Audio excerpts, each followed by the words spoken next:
All right, good morning. Welcome, welcome. My name is Angela. Today is Sunday, January 4th. Having a few internet issues this morning. A week ago, I had to cancel the Saturday stream because my internet was totally down for about, I don't know, it wasn't 24 hours, it was maybe 18 or 20 hours, something like that. And it was part CenturyLink, part 7-year-old router. So I replaced my router and we've gone a full week now with no issues. And then suddenly this morning, I take my dog out for a walk right before the stream starts, usually.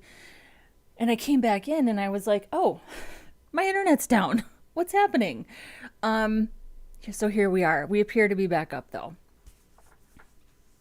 I don't know. Technology. What are you going to do? Good morning. My name is Angela. I am a software engineer and a front-end developer in St. Paul, Minnesota. On this channel, we do vanilla HTML, CSS, and JavaScript. I don't really use libraries or frameworks in my personal projects, not because I don't like them or I think they're a bad thing. I just really like doing vanilla.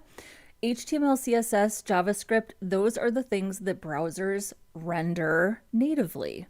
So why not? You don't need Node, you don't need a compiler, you don't need a package manager, you don't need anything like that. You can just open up index.html, style.css, script.js, and you can build a perfectly good website or an app using those three things. You can do it. You can do it. So that's what we do here every weekend. And let's see. Monique is here. Good morning, Monique. We're so happy to have you. Greetings to you as well. And okay, Kid Who's Just a Fan. Welcome. Says, I have a question. Can you help me understand functions and append when you get a chance? I think we're going to do that a little bit today. Here's the thing about JavaScript. Let me just be, if you're new here, let me be completely transparent about my JavaScript skills. They're not as good as my HTML and CSS skills. So I tend to use ChatGPT or GitHub Copilot for a lot of my JavaScript. But believe me, I am capable of writing JavaScript and I tend to do a lot of DOM manipulation. We actually, interestingly enough, we are going to use append today and I'll show you how I use functions. I think I write very simple JavaScript because I'm not doing things that are particularly complex. So I'm going to show you how I do things. I've also decided that for this particular project, I don't want to use AI or ChatGPT or GitHub Copilot. So if you find it frustrating to watch other people struggle through something, this might not be the stream. This might not be the stream for you. Just forewarning you. I've been streaming now for almost a year and a half, and it does still make me a little bit self-conscious to struggle during a live, but I'm getting over that. And I'm getting to the point where I'm kind of don't care anymore what people think. I mean, I do a little bit, but not a lot, because this is practice time. This is practice time for me that I have chosen to share with you. And guess what? There's always some struggle in front-end development. That's just how this works.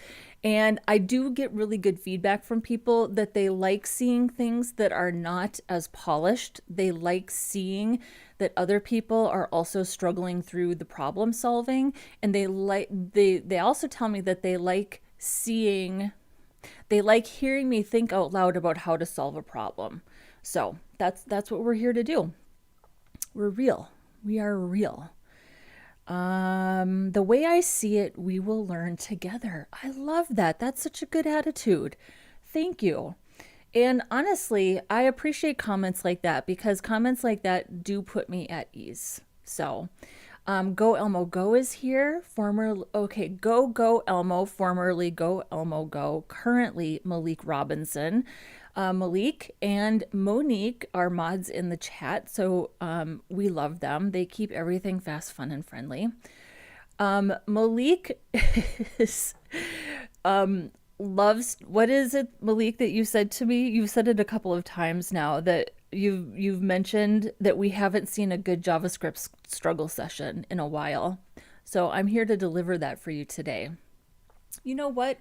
It's just about keeping it real, right? It's just about keeping it real, and this is real practice time. So if you're new here, well, first of all, do me a favor and hit the like button. Helps push this out to the algorithm. Maybe we can push this out to more people who would be interested in this type of content.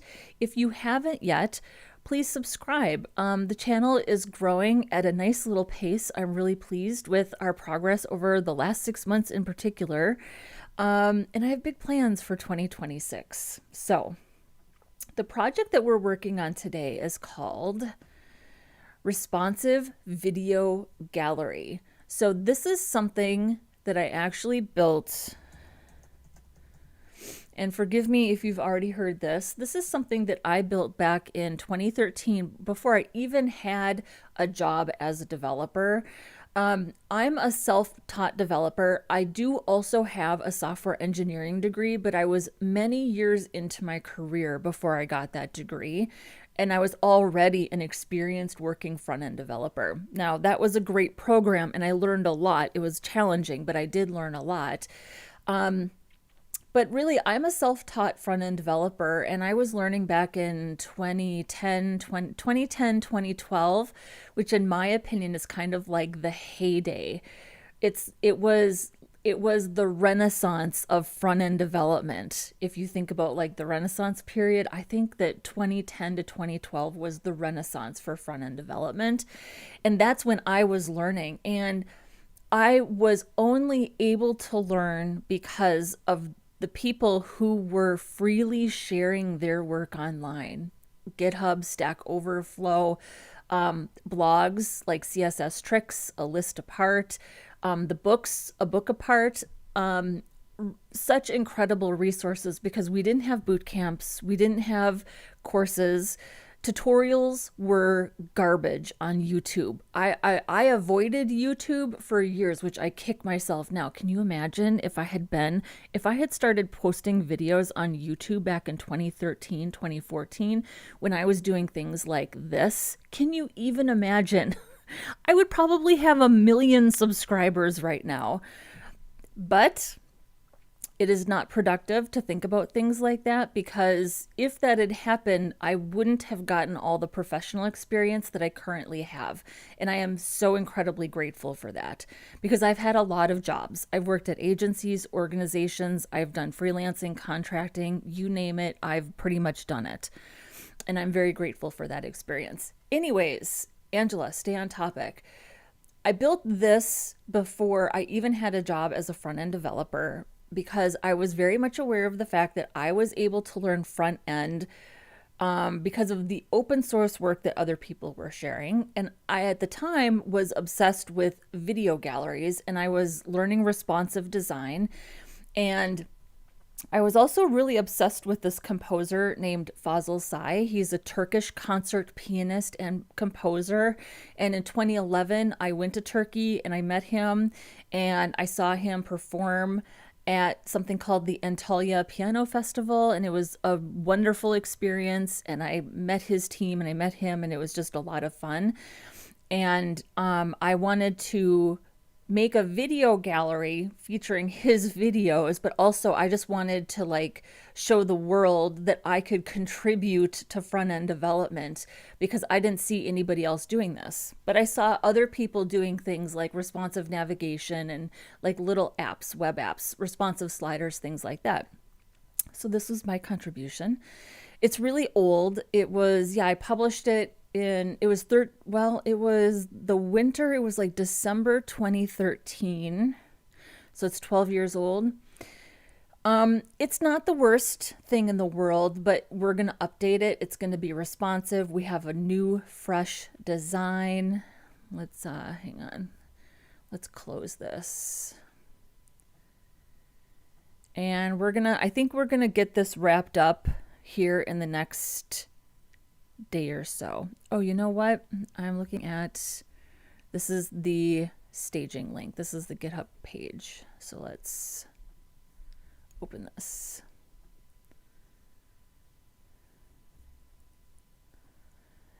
And I got up early this morning and did a couple of things to prep for today's stream. And I made some executive decisions. And Malik says, yeah, we love a good struggle session. Very relatable. It's a good way to put it. They're relatable for me too. So yesterday we got the dialogue implemented. So I'm going to take out hide dialogue. We got the dialogue implemented. So when you click on a video, that video will turn into an iframe in a dialogue element. And we, for the most part, got everything styled. I have a couple of things, we struggled with a couple of things related to the styling and the aspect ratio of the video yesterday. And I had some thoughts overnight about how to correct that, but I don't really want to focus on that today. What I want to do today is, first of all, get the videos actually into the grid. And then when we click on our button, we are creating that element. We are creating the dialogue element and we are loading the iframe. That's what I want to get done today. And I want to be able to open them and close them and play them. So that's what we're going to do.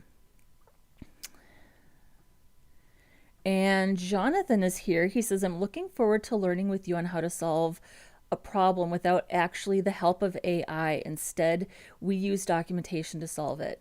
Thank you. I appreciate that. We're going to use MDN. So as an example, I already know that we're going to need to do like get attribute. So we're going to read the documentation on MDN because what we're doing today is not complicated. And my approach to things like this is always to let HTML and CSS do as much of the work as possible. And then I use JavaScript for click events. So we're going to click a button and we're going to create an element and load the dialogue. I mean, up until this point, the majority of our work has been HTML and CSS. So okay, so here's the executive decision that I made this morning because I got up this morning and I made this videos.json file. And my thinking up until today was that I would do a promise and we would make the video gallery dynamically. And then I was thinking about it this morning and because this is going to be the free open source version of responsive video gallery. And my plan is to turn this into a digital product that has a pro version with more layouts, more complexity, JavaScript that would parse a URL, things like that. And I thought, do I want to add the complexity of a JSON file on the free open source version of this? And I decided no. So even though I built this videos.json, we are not going to do this. I'm going to put in static. We're going to go ahead and put in static videos because I want this to be as simple as possible. So we're going to fill this in now to build our gallery. We also need to look up the Vimeo. We also need to look up the information for the Vimeo, which I think I can take from the old responsive video gallery, but Vimeo has a different embed URL or iframe, and they have different URLs for the images. So we have to find that too, because 2 of our videos are Vimeo. And it's important to me that we include Vimeo, and this isn't just for YouTube. I want both.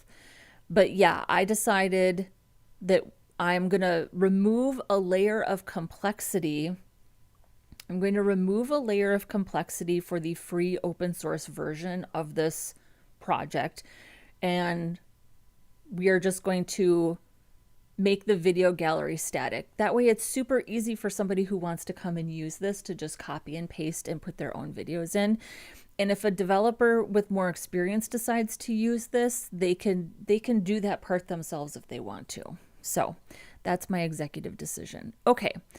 So let's fill these in. So this is going to be a little bit tedious, but sometimes web design is tedious. Here's our, and I guess in hindsight I could have done this morning, but I didn't. So sorry about that. Okay, and I want the alt text for the image to be the title. And then we want to make sure that we have the ID in here as our data attribute.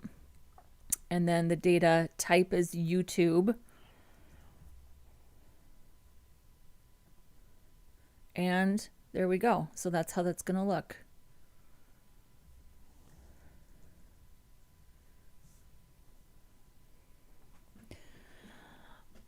And Rahul is here. Hello, welcome.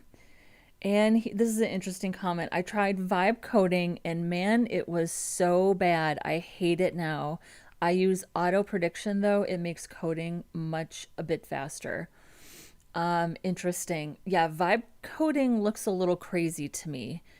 I think we've all, I mean, I don't know. I feel like the early days of me using AI almost is vibe coding because I was just like asking ChatGPT for things, complex things that I had no idea how to do and literally copying and pasting it into my apps. So I think of some of the early projects that we did together, like the front-end mentor product cart with list. To me, that is almost like the equivalent of vibe coding because I mean, maybe not totally. I understand what's going on. I just could not have written it myself the way that ChatGPT did. So nice. We love vibe coding slander around here. Yes, we do. So, okay. Let's see here. And okay, we need to undo some of this. This is driving me crazy. Let's take this off. There we go. Okay, so let's get these filled in. I will go as quickly as possible. And this is Vimeo.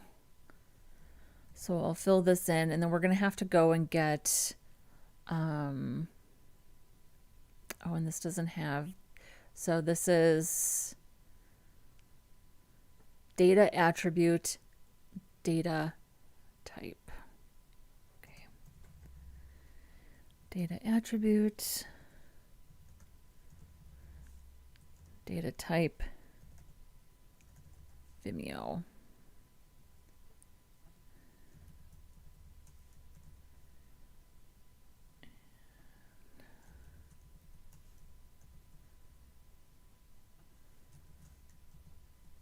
Whoops.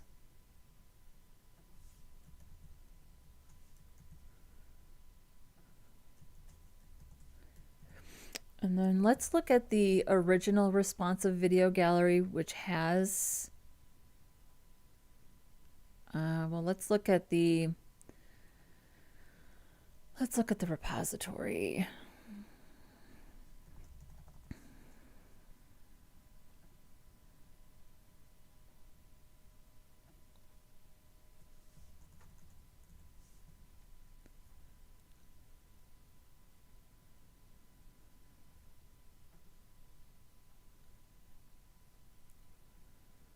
So here's the URL for the Vimeo thumbnail. So I'm just going to copy these.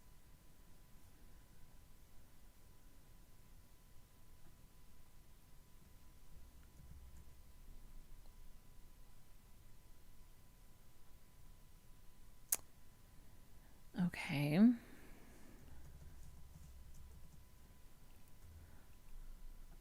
Not everything back in the day was HTTPS, so we used to leave that out. We don't do that anymore. Isn't that funny? And then this is Vimeo.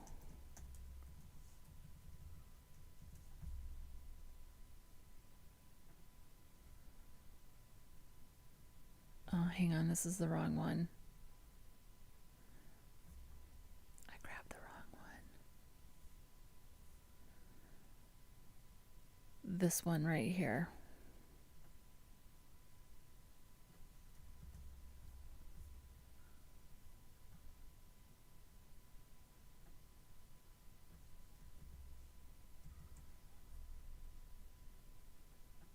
There we go.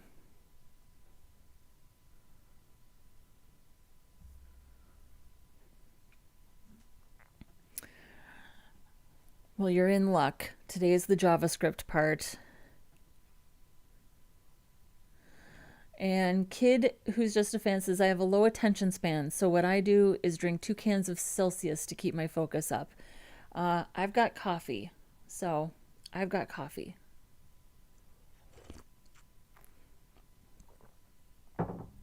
And in hindsight, I should have done this morning after I made this decision, and I didn't. So I apologize for that, but we're going to get through it together. So, okay, so here's the next one. So if you need to go like walk around the block or do the dishes or put in a load of laundry, I understand. It's going to be a minute.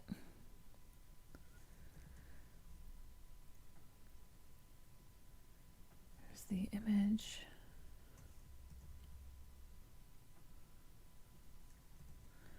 And then here's the ID.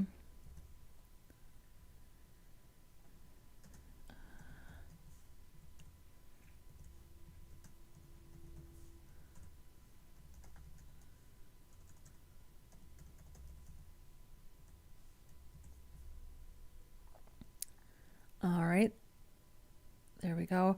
Oh, and we have different lengths of titles, so we'll get a good sense of how that looks. All right.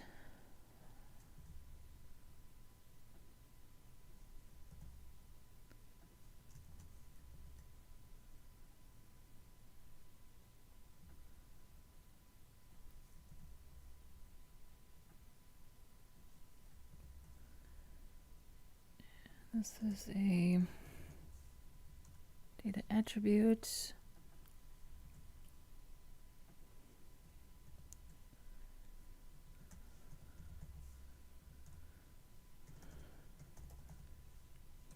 Well, let's just start with this. We'll start with the first 4. We'll start with the first 4. We've got a Vimeo and 3 YouTube, and then we can fill this in later because, yeah, so let's do that. We'll start with the YouTube JavaScript. So we don't need this anymore.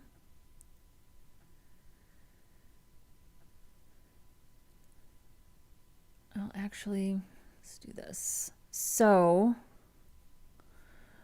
we put in, where are you? Here's the dialog. Okay, I'm going to take this out because we're going to create this element.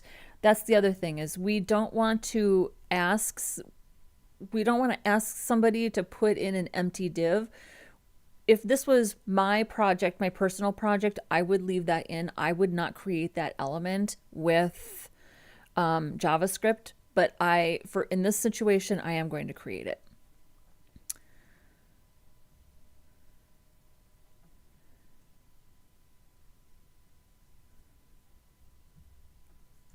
Okay, so I'm going to put it here.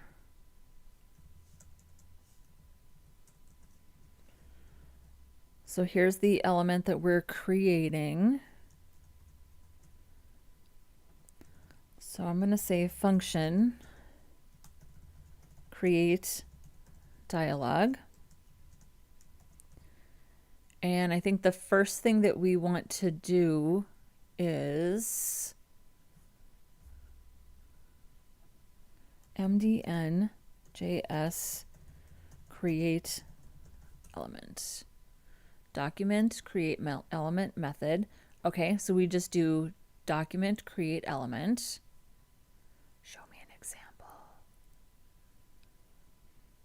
Const new div document create element div. Okay, so I think we have a dialog up here. So let's take these because we're going to create that.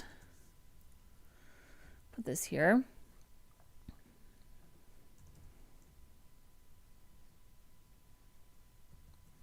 we're going to end up moving these.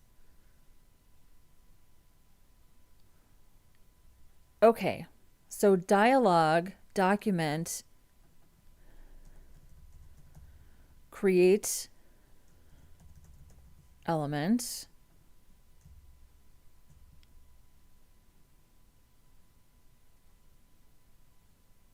right?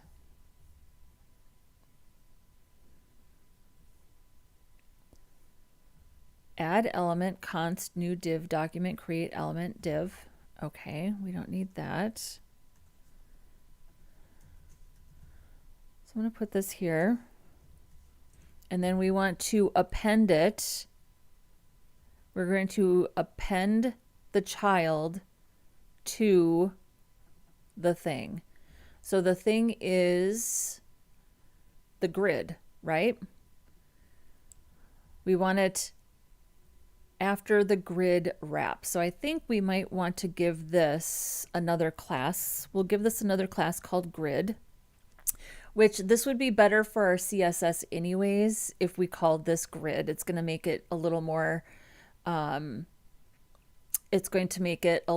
straightforward in our instructions. So we'll just have two classes here. That's fine. So we can say const grid equals document query selector grid. All right. And then this says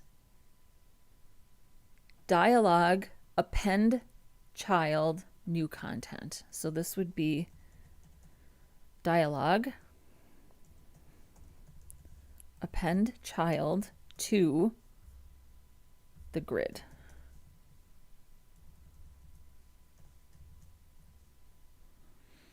And then let's make sure that this is initialized.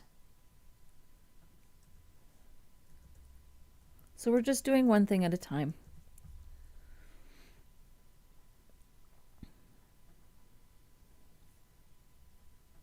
Oops. Let's see what's going on here.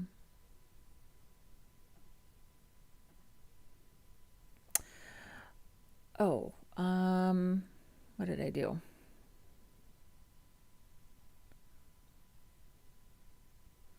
So this is the new element. We're appending it to the grid.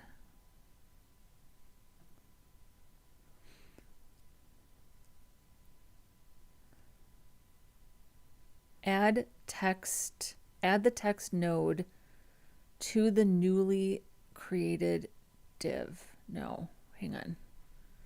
Add the newly created element and its content into the DOM. Document body insert before. Oh, this takes out everything that's in that element. That's why. So I think we want to do insert before. I think we actually want to do insert after.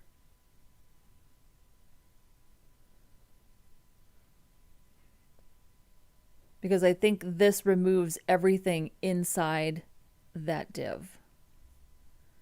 Right?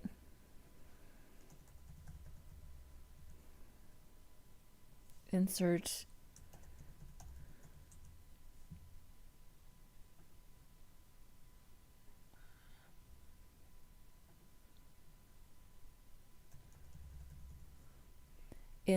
adjacent, insert before.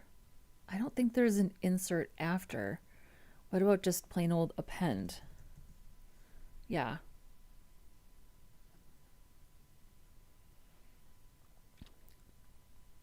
Inserts a set of node objects or strings after the last child of the element. So I think we'd want to just do, instead of append child, append. So div document create element div, p document create element p, div append the p.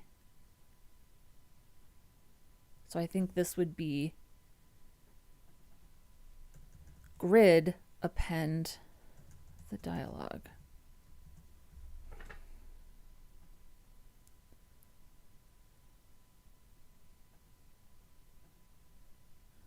Yes, but it needs to be outside. It just needs to be outside of the, and we got this markup wrong, so that's okay. I mean, I guess it could be inside, right? Does it matter if it's inside or outside of this wrap?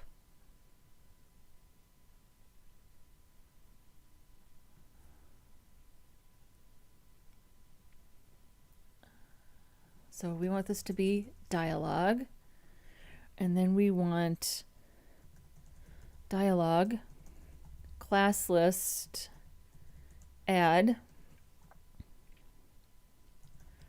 dialog modal.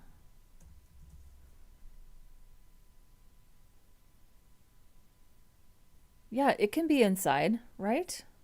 I don't think it matters. It doesn't impact, does it impact? What if we add,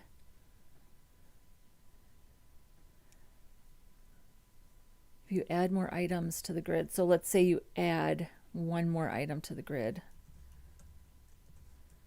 Would that screw anything up? Nope, it has no impact.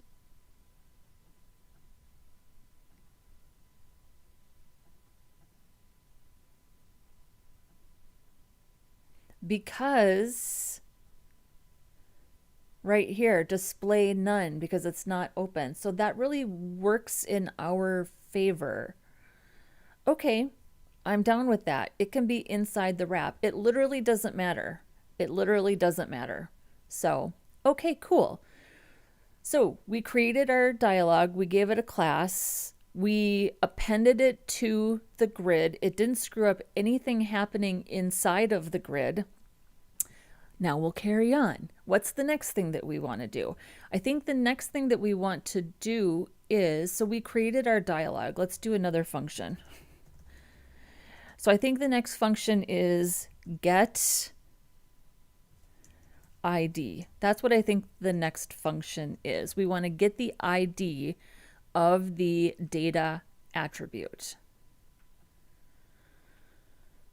So let's get an example.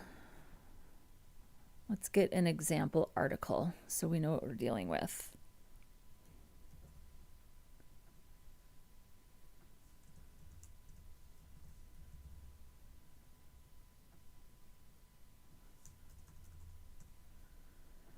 So we want to get the data attribute from the button, and the button has a class of play video, and we also need the data type, which is YouTube.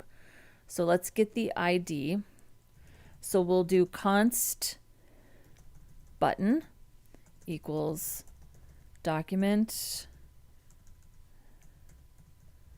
query selector play video. And then I think we want to do button get attribute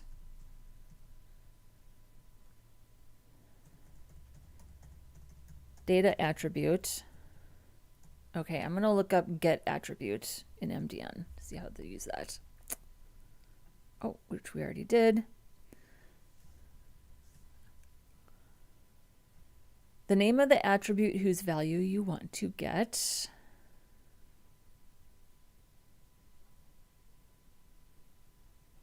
Okay. And then the ID is equal to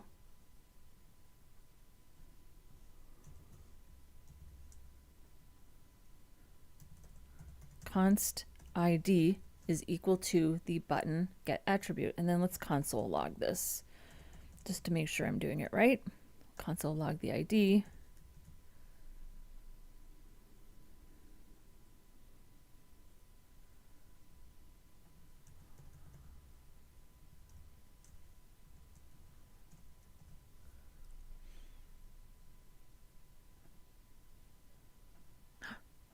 We did it. Look at that. I mean, so far this is going really well. It's slow, but it's not, so far we're doing good, right? Okay, so we created the dialog, which is hidden by default. Perfect. We got the ID. Let's also get the type. We'll also get the type. So we'll say const type equals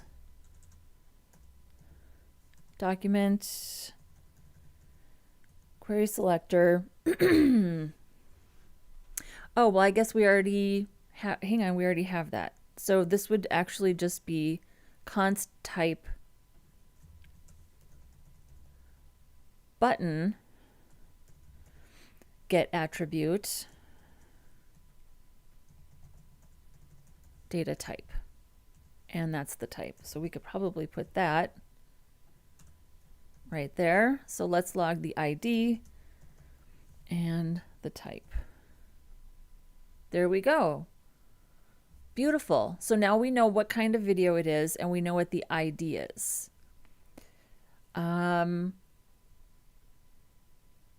Okay, now let's actually create the iframe. Create iframe. And I'm gonna, let's see here. I'm going to say hello to a couple of people in the chat. So Kid, who's just a fan, says, which is your favorite class or ID? Mine is classes. So I wouldn't even say it's a favorite. I would say that I mostly use classes, but I use IDs. There is a time and a place for IDs, but I mostly use classes, right? And Rahul says, ID should be unique per page, so use it sparingly. Use classes instead. If you ask me, I use ID only to select the element from JavaScript. Yeah, I don't use IDs very often. There's a time and a place. So as you get more experience, you'll start to get a sense of when it's appropriate to use an ID. And I'm with Rahul. I don't use them very often, but once in a while it's appropriate. It's okay. So... And Rahul says there is an alternative for append as well. Insert adjacent HTML method. It gives precise control where to put the element. You know what? I've used that before. Let's take a look at that. And Christian Codes dropped in. I hope you're having a good Sunday. Welcome, Christian. Thank you for dropping in. Christian has been streaming in the evenings, so check out his channel, Christian Codes. His audience is growing really quickly, so, and I enjoy watching him. Yeah, he's doing great. So grid insert adjacent HTML after end dialog. Okay, let's try that. And then Rahul also says for multi-data attributes in an element, use element dataset ID, element dataset type, and so on, and it will give you the value. And entertainment is here. Hello. Hello. It's very nice to come back. Well, welcome. We're happy to have you. So, okay. Let's use the insert adjacent HTML. So let's look that up in MDN.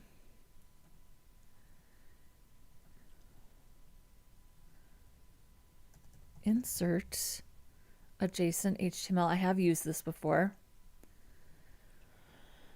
Okay, and it says, warning, this method parses its input as HTML or XML, writing the result into the DOM. APIs like this are known as injection sinks and are potentially a vector for cross-site scripting. If the input originally came from an attacker, you can reduce the risk by assigning trusted HTML objects instead of strings and enforcing trusted types using the require trusted types for CSP directive. I don't know what any of that is. This ensures that the input is passed through a transformation function, which, okay, that's a whole bunch of stuff that I am not super sure about.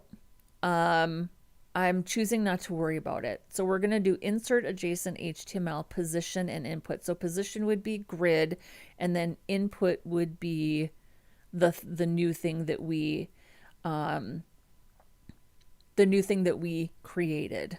So, and this is, yeah, this is why I like to periodically check things in MDN because sometimes things come up, but I'll be honest, I don't know what this means. It looks scary. I'm going to go ahead and use this method anyways because I know that this is widely used and I have used this in the past, and I don't think, and in the future, if something happens or this particular open source project gets compromised, it's an easy fix to come in and change it. So we'll go ahead and use this. So the position is before begin, before end, after end. So I think we want to do after end dialog. So let's do this. And then it would put it outside of the wrap. So we'll try this. Whoops.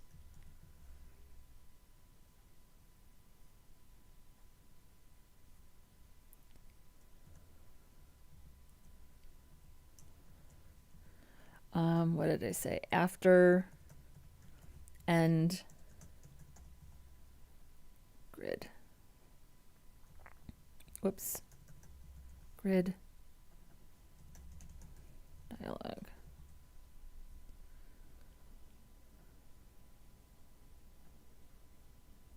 Whoops, hang on. Didn't quite work.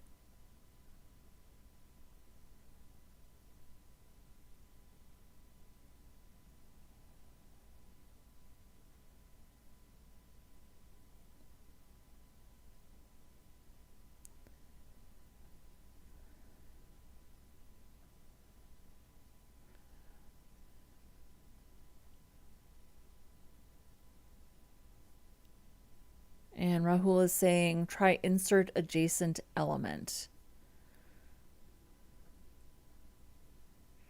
Oh, and this is insert adjacent HTML. Okay. I think I understand. Insert adjacent HTML, insert adjacent element.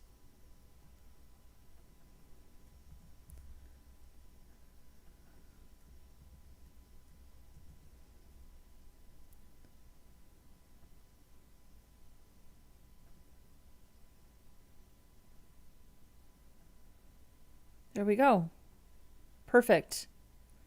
And I put it outside of the wrap, which is what I wanted to do. So, okay.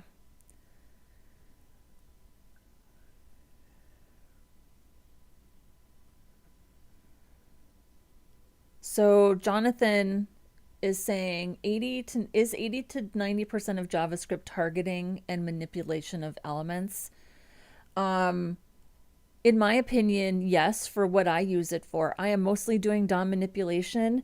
I also think that JavaScript is great for just sort of massaging and manipulating data from APIs, because it's very common that you'll be working with an API that just doesn't really fit what you need to build in your app, right? The best example I have of this, and I know I've talked about this before, is at my last job. We were a heavy Salesforce organization, and we had backend developers who built a lot of APIs using Salesforce data. And as a front-end developer, I was using Vue.js. We used Vue for everything. And we built lots of filters, just like filters, calendars, just lots and lots of data that they wanted users to be able to filter. I worked at a university, so they wanted faculty, staff, and students to be able to filter data. So, and a lot of times the APIs just weren't set up the way I needed them to be for the filtering. So I used JavaScript for a ton of manipulation. We just call that like massaging the data, massaging the API. Yeah, I'm fine actually keeping it outside of the wrap. So, and yeah, I think it depends is a good blanket answer to that, right? And so for me, manipulation of elements and data, that is what I use JavaScript for. But JavaScript with Node is basically like a back-end programming language, in my opinion, right? I mean, think of things like Express.js. That is very back end, but that's JavaScript. It's considered JavaScript. So, okay, this is exactly what I want.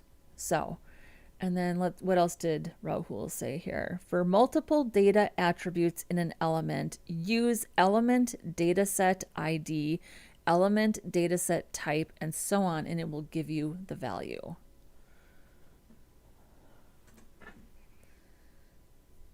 Okay, I'm going to look this up. Actually, MDN element dataset. The dataset read-only property of the HTML element interface provides read-write access to custom data attributes on elements. It exposes a map of strings with an entry for each data attribute. Okay, let's see an example. Const element document okay.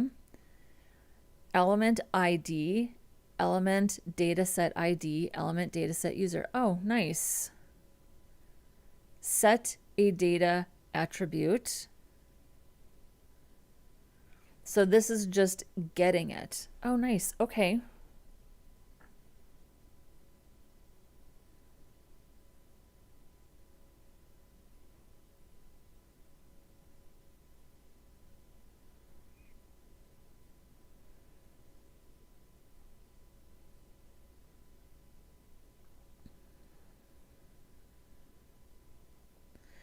When the attribute is set, its value is always converted to a string. So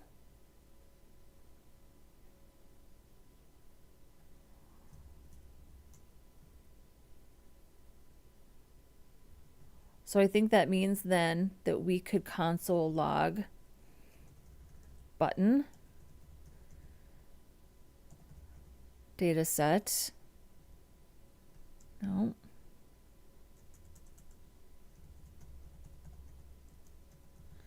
Button dataset ID or button dataset type.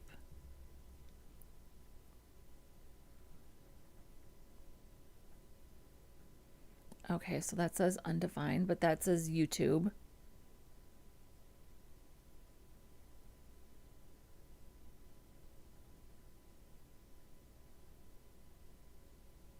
Oh, data attribute, that's why.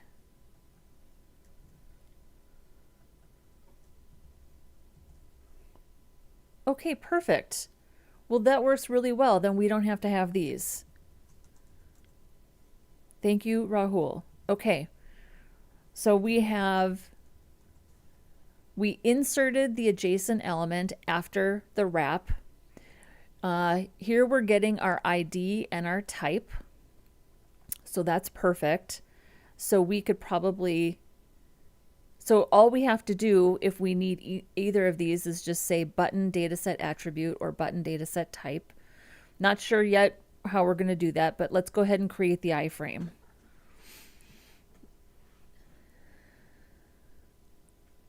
And for now, we are going to do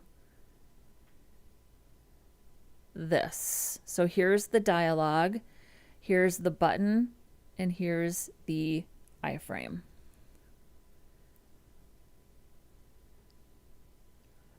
Okay, I have to think about this.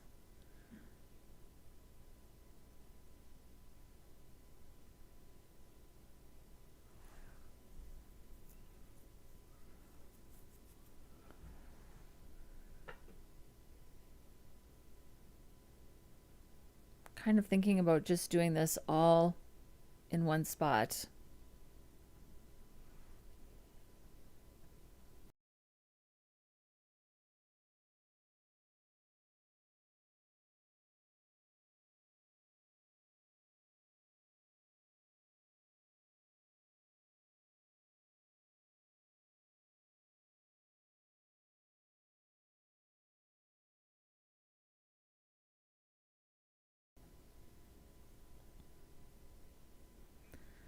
So instead of creating all these different functions, can't we just do this all in one spot? Yeah, that's what I'm going to do.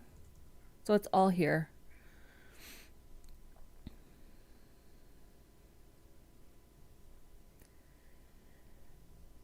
And Mohammed Debir, I'm so sorry if I'm pronouncing your name wrong. Do you prefer vanilla JavaScript over using a framework? Honestly, I really like vanilla JavaScript, but I also think frameworks are totally appropriate. Like if you're building a web app, or I think of all the things that I built using Vue.js. We were a Vue heavy organization at my last job, but there were a lot of things Vue was perfect for. Like I think of all the filters and calendars and things like that that I built. I really liked using Vue for that. But we also used Vue for a lot of things that we could have used vanilla JavaScript for. So I think it's just finding balance. I think sometimes for stuff like this, maybe for like simple UI elements or DOM manipulation, you absolutely do not need a framework for that. But if you're building like a real app, a real something where you're sorting, filtering, things like that, I think frameworks are perfect. They're a really good option. Now, I've never used React. I've used Vue and Angular, and not every framework is the same. Use the framework that sort of fits the situation, right? I don't know. That's my philosophy. And Caffeine Cowboy is here. Nice to finally catch the live stream. Although I feel like I'm reading a book starting with the last few chapters. I'll have to watch the earlier parts since CSS is my Achilles heel. Yeah, we are on the tail end of this project. I'll make sure that I get a playlist up and ready for all of this. I'm also going to edit these together as one long focused project video. So that will be coming out in the next couple of weeks. So, okay. So I'm going to keep all of these in one spot. So we have our dialogue, we've insert the adjacent afterwards. Here's where we're going to need the hide dialogue and the show dialogue. I'm going to put these here for now. So what's the next thing that we do? Probably when you click the button, you get these things, right? So I think this would be button, add event listener, click,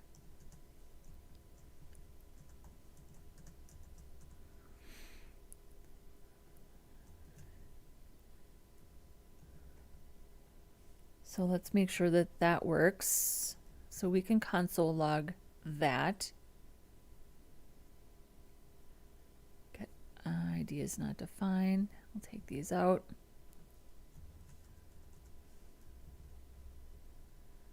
So we want to make sure that when we click the button,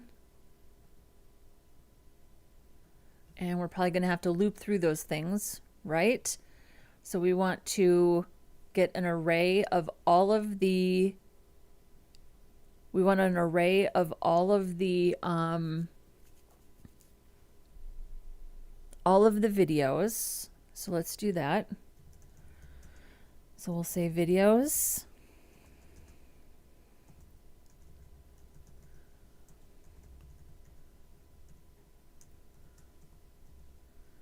And what's the class name for these? Article.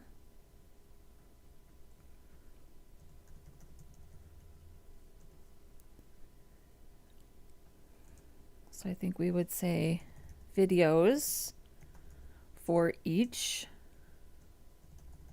video.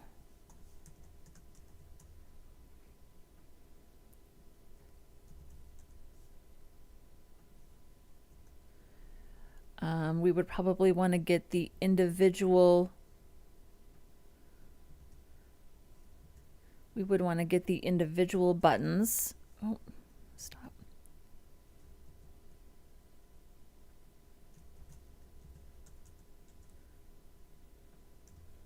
So this would actually be, the button would be the video query selector, play video. And then when you click the button, you would get those things. There we go. Look at that. It's like I've done this. Okay, Rahul, don't give me all the answers. Don't give me all the answers. But also thank you for giving me the answers. Okay, actually this is a good tip. So, okay. So when we click the button,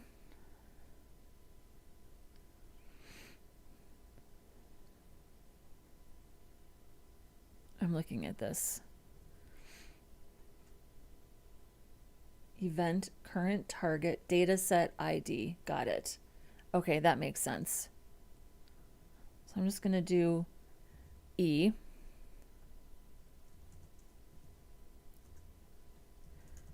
We'll do new console log.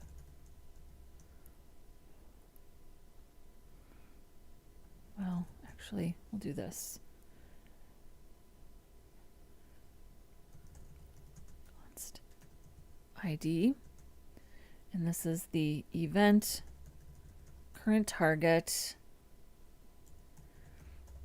dataset, attribute. And then we'll get the type, event, current target, dataset, type. And then we'll console log ID and type.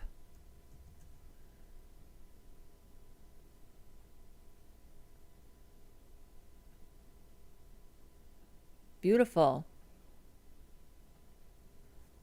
Okay, so we know that's working. So when we click the button, we get those things. And then I think we have to keep all of this inside the for each loop, right? Don't we have to, when we click the button, but can't we define what we get here as a variable? Can we do this? Const can't we define what happens here as a variable and then use it in the next thing? See, I'm just not that good at JavaScript, so I'm just going to do it right here because that's what I know how to do.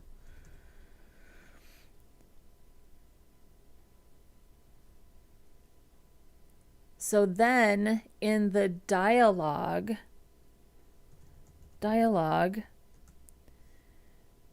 equals inner HTML. Can't we just do inner HTML? Oh, dialog inner HTML equals, oops.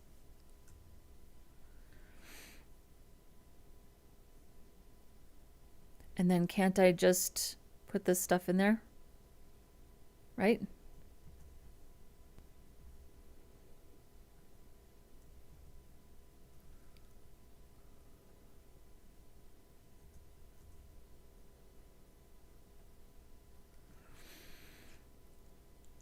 And then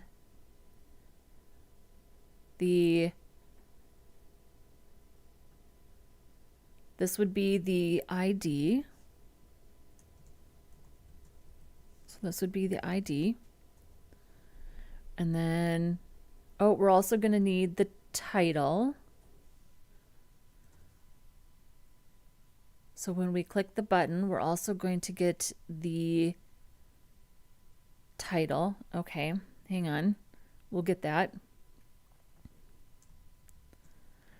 And then I think that's it. All we need is the ID and the title for the iframe.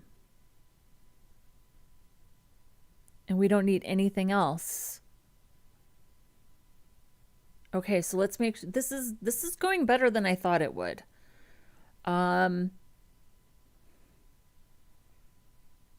Okay, so how do I get the title? So when I click the button, I think we also need to get the const title equals video query selector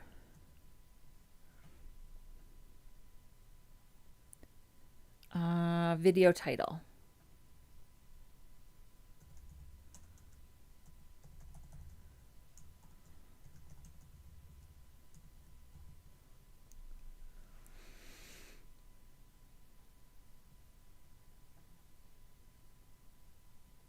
Video title.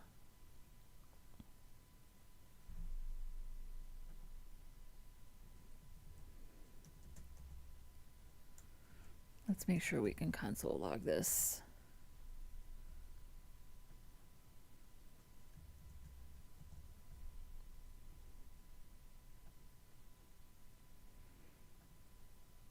Okay, we're getting the whole element. We just want what's inside the element. So we want the, we just want the text of the element. Inner HTML is fine, but it could introduce security issues, especially if it adds dynamic data and interactions. I am not sure if there are any security issues with this particular code, but just keep that in mind. Okay, that is a fair point. So let's Google it. What is a safe alternative to inner HTML? The safest alternatives to inner HTML depend on your specific needs, but the primary methods are using text content or dedicated DOM manipulation methods like create element. So I'm fine using text content. Can I include HTML? For if you must insert dynamic HTML markup into the DOM, manually building the DOM structure is safer than using HTML with a raw string. Okay, that's fair.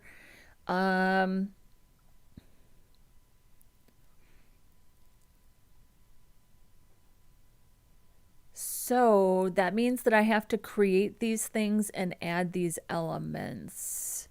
Can I add HTML though with text content? Might work, might not work to add an element. So this does show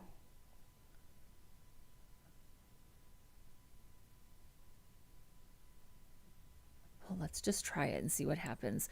I think it's good to be safe. Well, let's make sure that this is working first. Title, video, query selector, video title.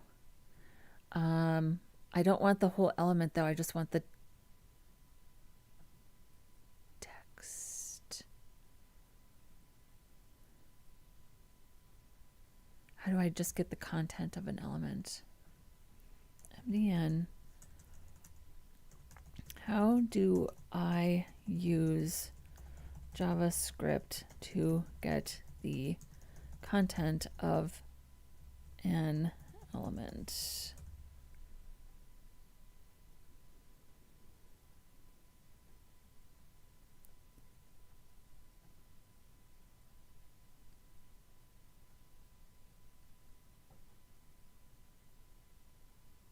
Get the content. Oh, element, text content. Okay. So this would be title, text content.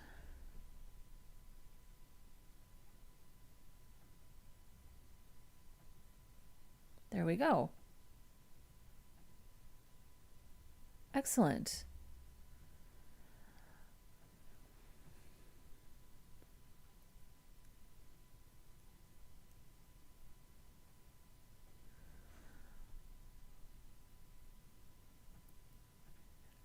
We got it. I Googled it faster than you could put it into the chat.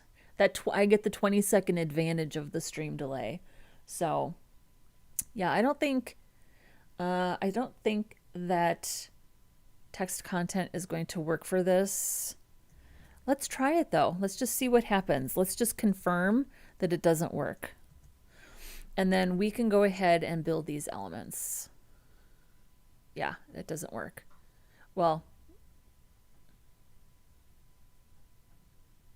yeah, it doesn't. It's putting it in as a string. So, okay, so let's just go ahead and build these elements, and then I think we build the elements and set the attributes, right? We can do that.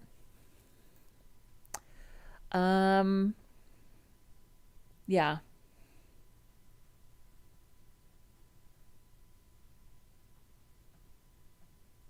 Let me see here. You said you couldn't see. Oh, hang on. What's going on? Sorry about that. My screen is frozen. Let me see what's going on here.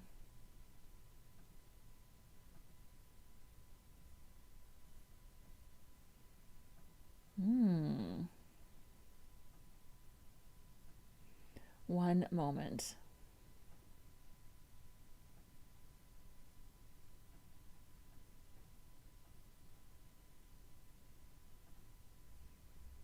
There we go. Thank you for letting me know. Thank you for letting me know. I don't know why I'm not sure why that happened. So hopefully that wasn't happening for too long. So, okay. So this is, yeah, this is not working. So that's fine. We'll go ahead and build the elements. That's completely fine. I don't mind doing that. So I think that means then when we click the button, we need to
Oh, I'm so sorry. Let's reset. Let's reset for a moment, shall we? I mute myself every time I take a drink because I just think it sounds obnoxious. So I'm just not going to do that anymore. I'm so sorry.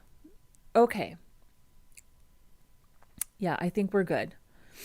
I think we're good now. Yeah, what is going on today? Okay, we're back now. Good. So I'm not gonna mute myself anymore.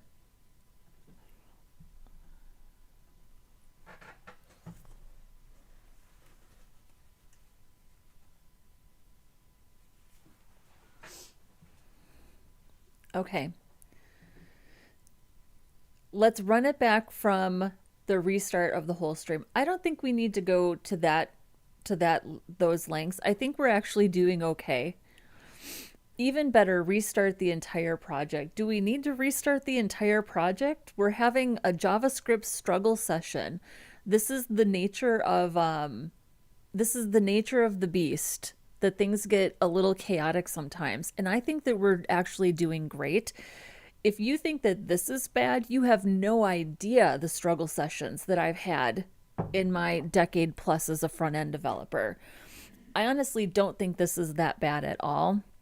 The chat is keeping me accountable. You're letting me know when I'm muted or you can't see my screen. This is just the nature of the beast. This is not fatal at all. But we are just going to take a moment to reset. So, because this project is going really well. Oh, we are still frozen on this screen. Gosh darn it. Why did that happen today? I don't know. That's okay though. I can go ahead and reset. There we go. Let's try this. That's okay. Coding. That's okay. All right. We're good. We're good. Yeah, you got to roll with the punches. Trust me. This is not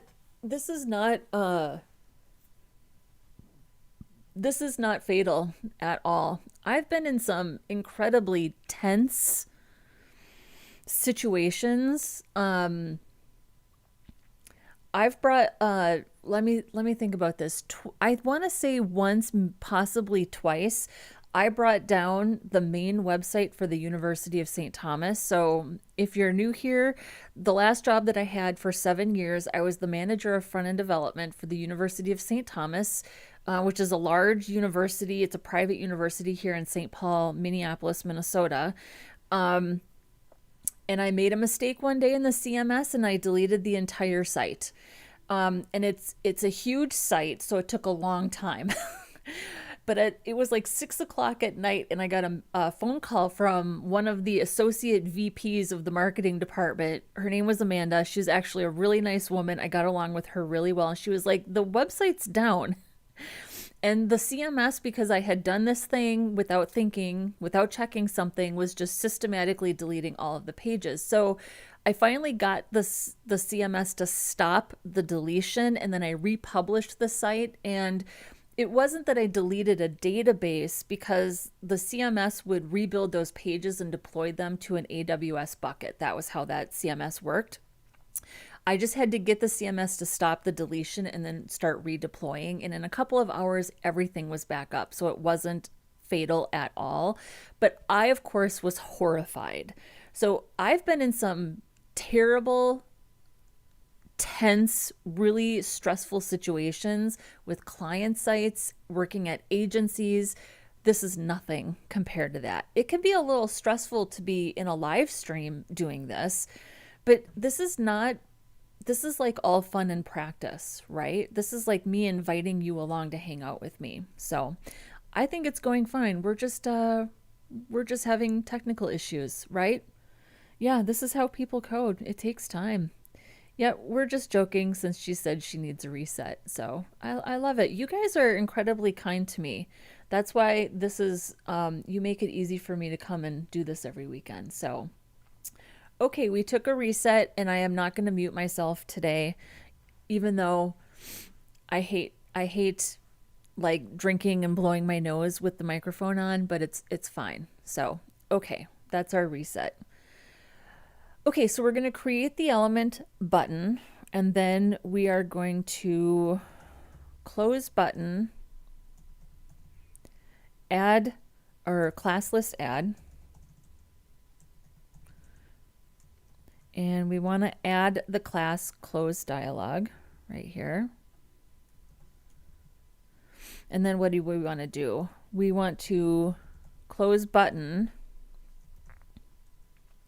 I think we need to set the attribute aria label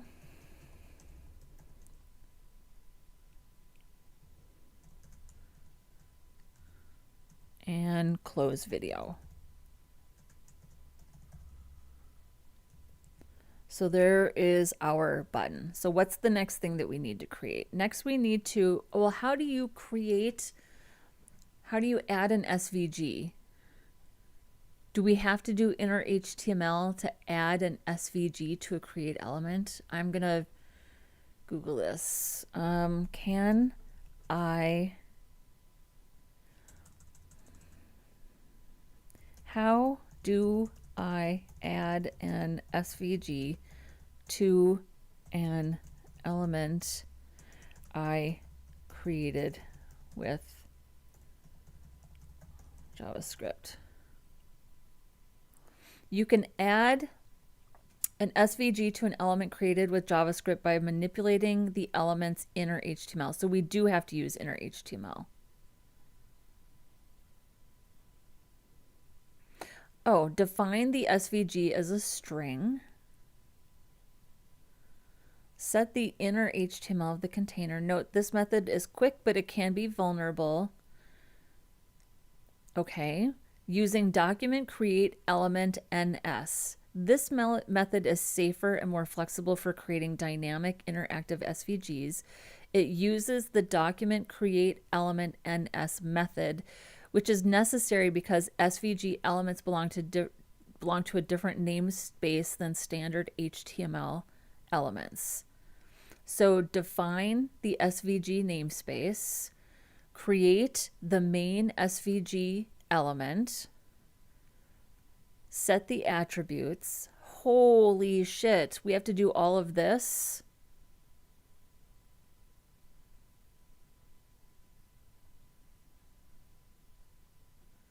Stop.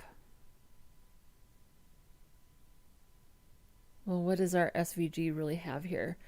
So we have the view box, we have the path, the fill, the stroke, stroke line cap round, stroke line join round, stroke width, and then we have this. I mean, this isn't too bad. Should we just do it the right way? Oh, and Mohammed says you can use inner HTML for this since it's static. I'm gonna trust the chat on this one. I'm going to trust the chat on this one. We're going to use inner HTML. So, okay. And then we'll just say SVG. No, we'll say,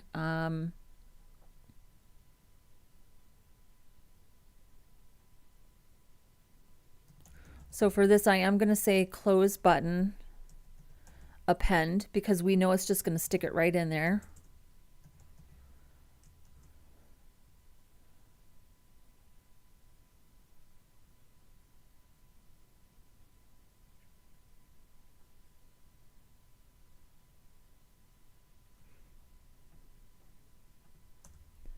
SVG, we can just define this as a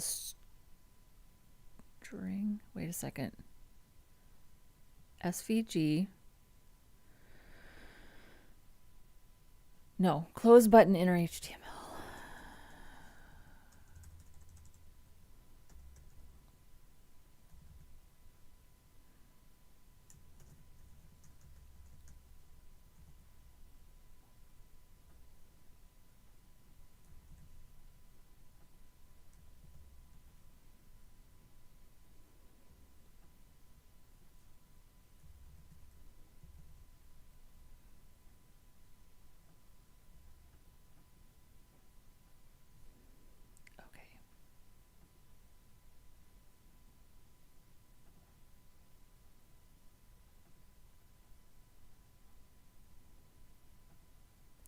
Okay, let's see what happens.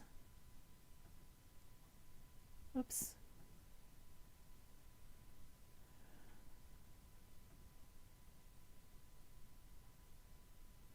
Wait, what just happened?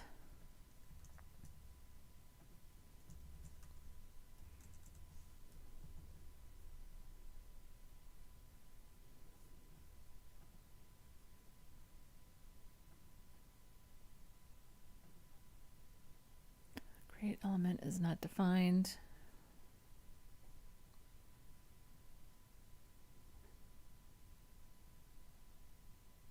Oh, this is video. Create element.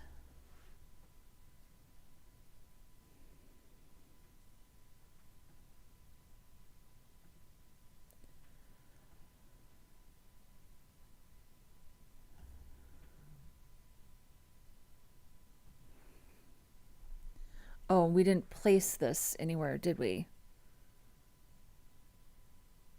Okay.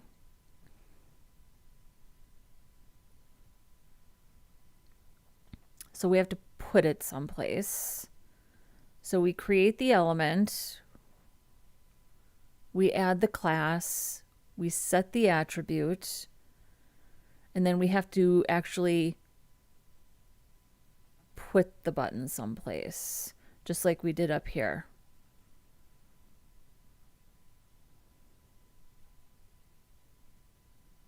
So that would actually be the video. No, inside the dialog, right?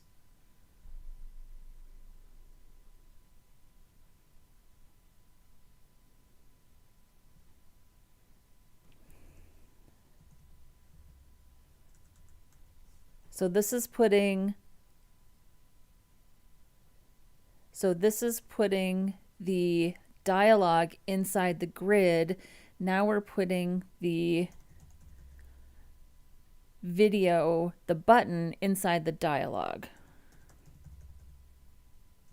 Insert adjacent element. And then I'm going to do, I don't want to do it at the bottom, although I don't think it matters. What are my options again? Insert adjacent.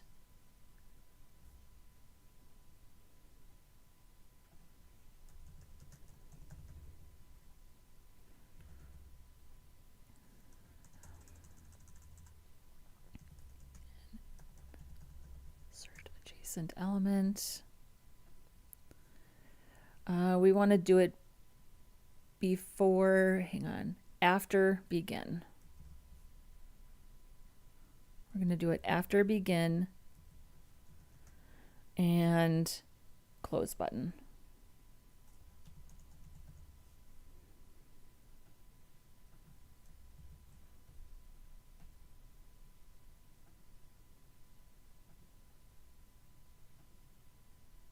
Okay.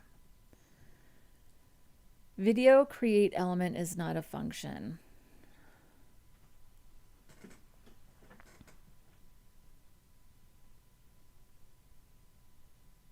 Create element. Oh, close button.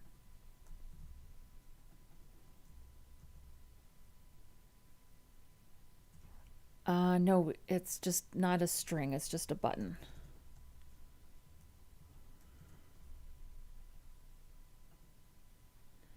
Video create element is not a function.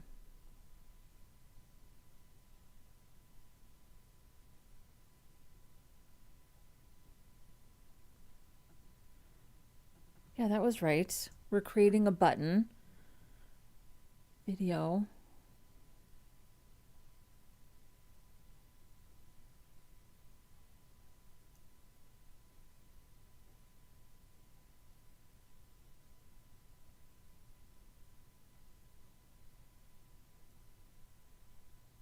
Does this need to be document?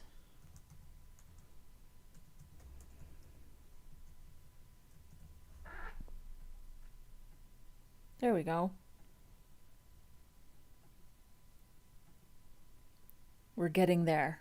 We're getting there. Yes.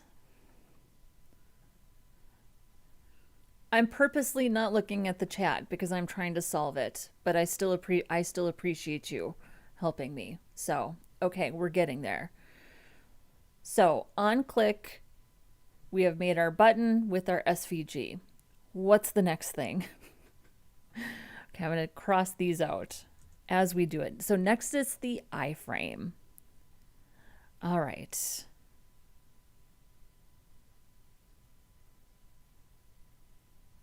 Okay, so here's the button. Close button. Next, we're going to do the iframe. Okay. Const iframe equals document create element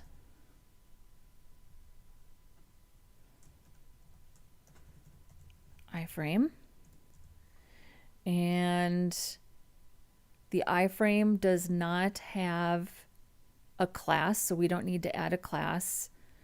And we're going to set some attributes. So iframe set attribute, the source, so we're going to set this URL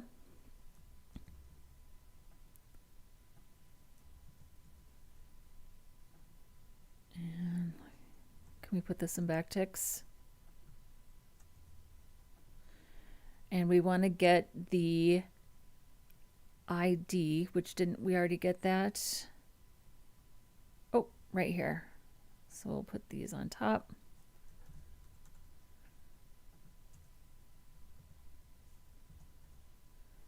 So we're going to get the ID and then iframe. We're going to set the title attribute.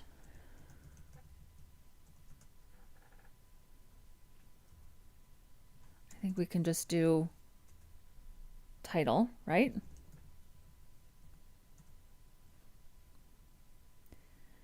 And then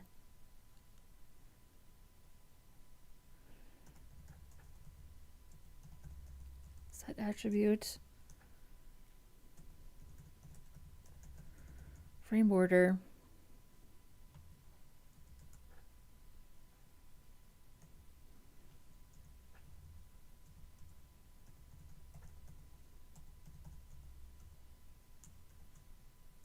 allow,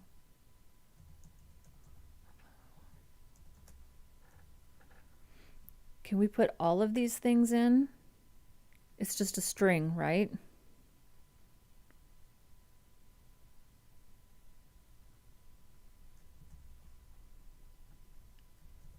Sure, why not? Iframe, set attribute, refer policy,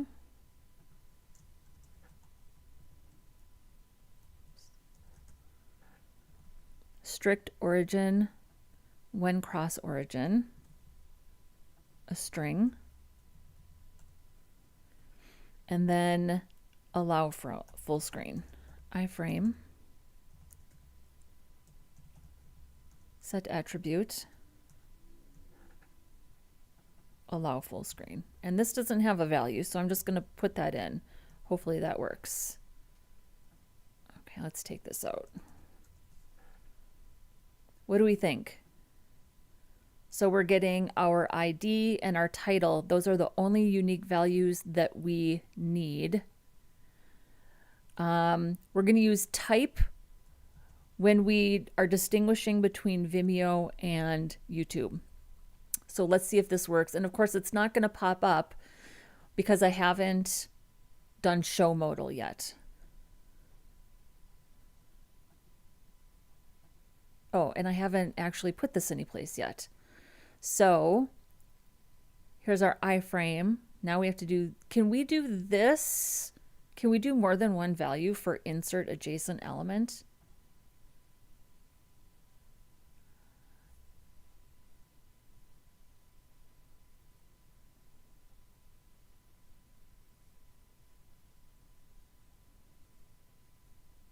I don't think so.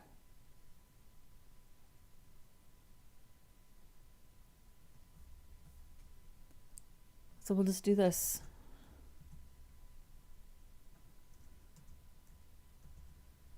Dialog, insert adjacent. This is going to be the iframe. And we actually want to put it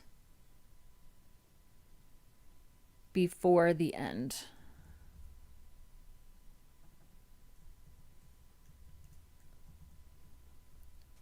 All right, what do we think?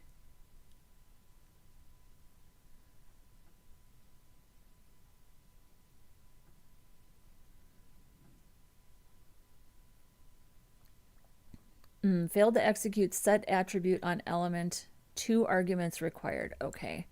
Can I just put in, I think it's this. Can I just have an empty string? Oops. Still working here? Yeah.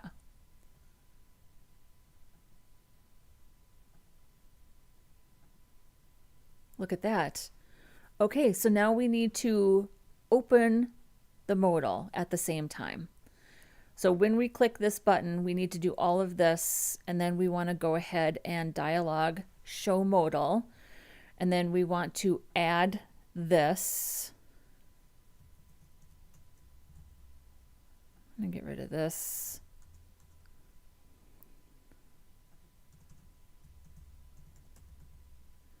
Show modal dialog.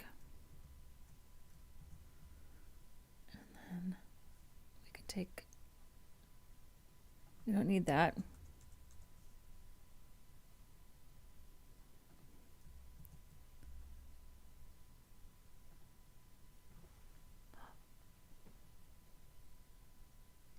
Okay, that doesn't work yet.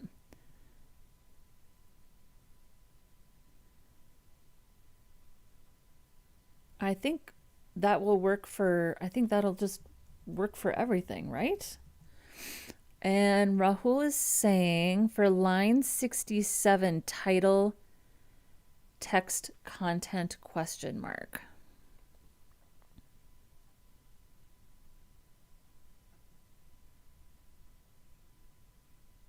Title, oh, text content, yes. Thank you.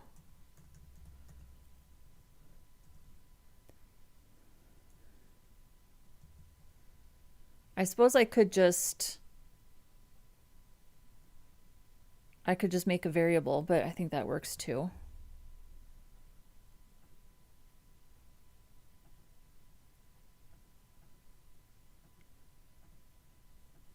And I think in order to hide the dialog, we have to close modal, add event.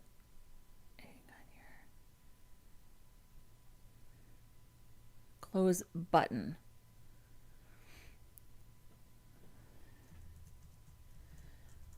Let's see if here we can adjust this.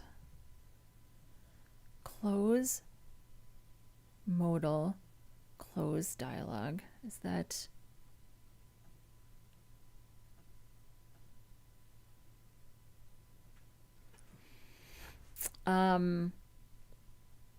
Probably. No, it's here. It's available. It doesn't need to be happening up in here, right?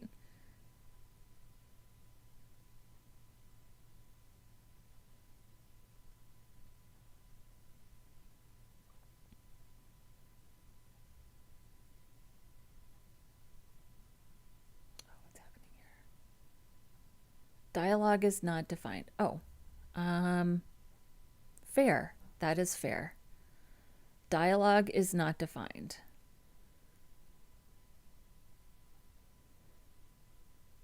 So can I just go ahead and put, I don't think that any of these need to be inside this function, do they? If I put them here, then I can use them in other functions, right? But maybe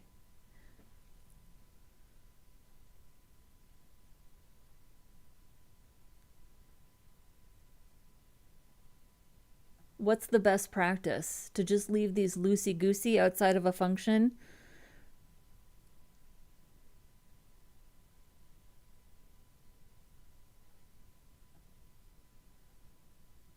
Or to put these in a function and then add those functions? I don't know.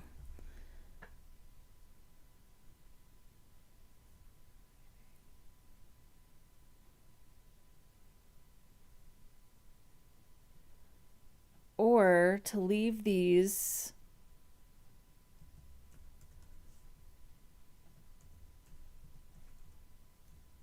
here, and then we can just come down here and say const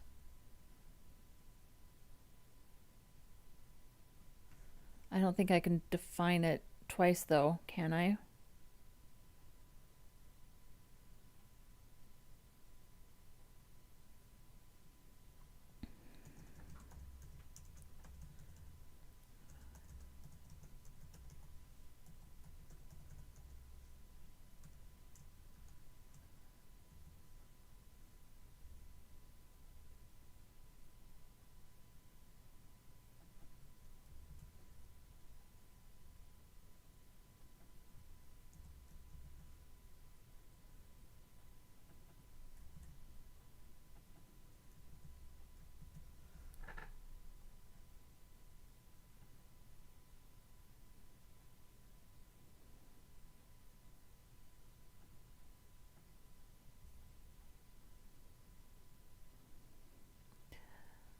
Uh,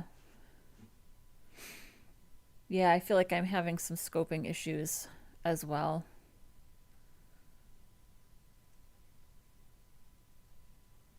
I I don't think that I need to do this. I think I should, you're right. I think I should just put this up at the top.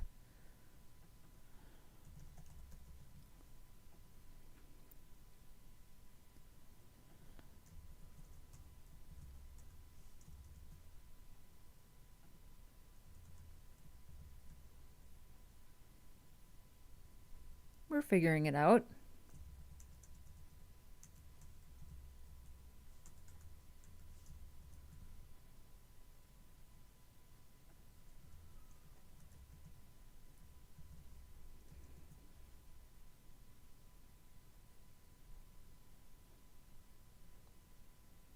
I feel like this should work. Nope.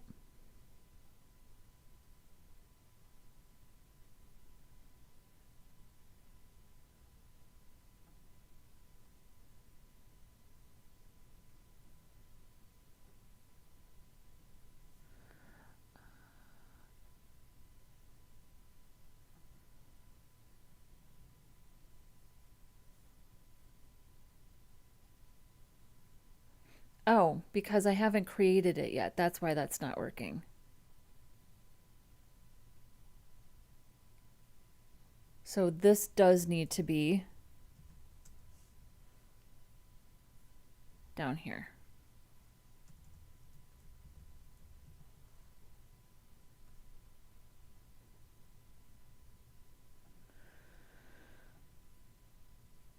Okay, Angela.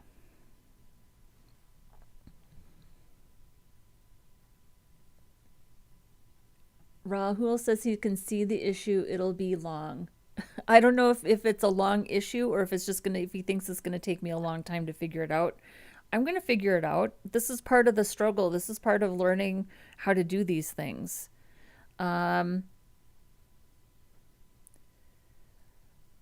So all of these are in the right order. I do think that these could be, I mean, I do think these can be like immediately before this function.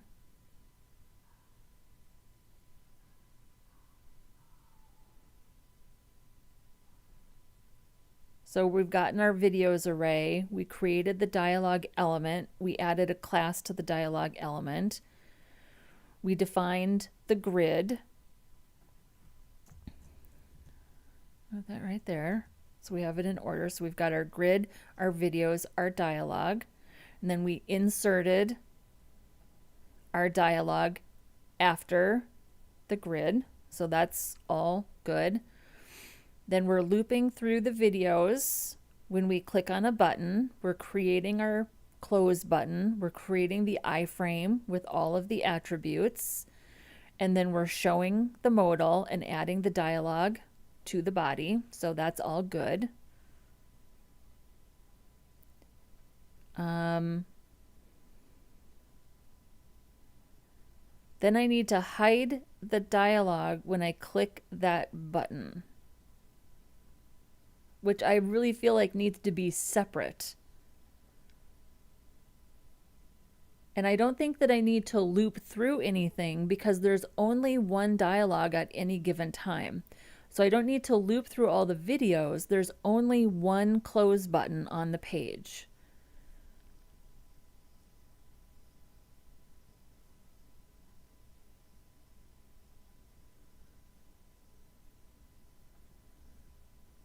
But we don't make this close. We make the close button inside of create dialog, which makes me think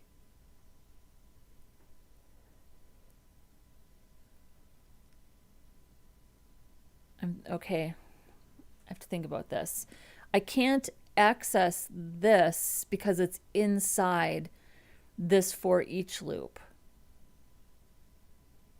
So maybe we do put this in here, but just not in, well, but it's still in the for each loop. So how do I get access to it?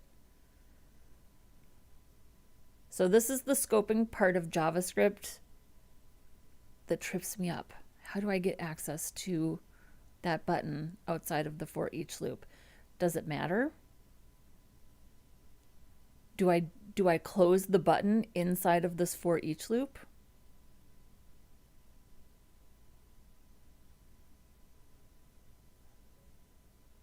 So do I just do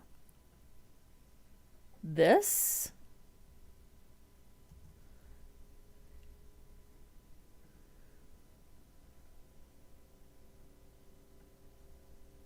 So do I just do a separate?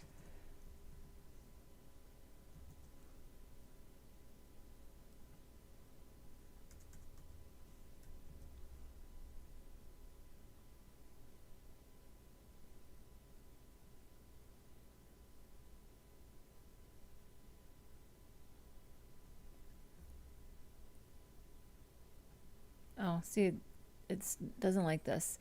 Close modal is not defined. Okay.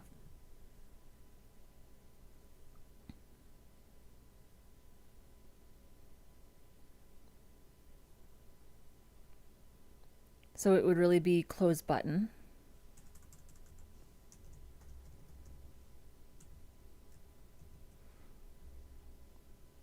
No, close button is not defined. Okay.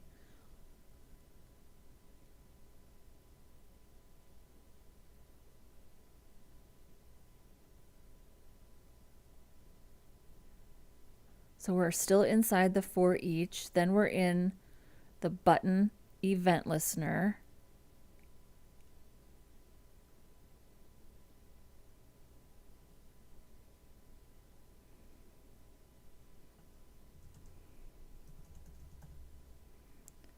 Close button equals.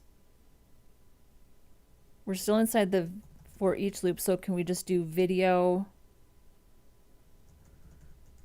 query selector close dialog?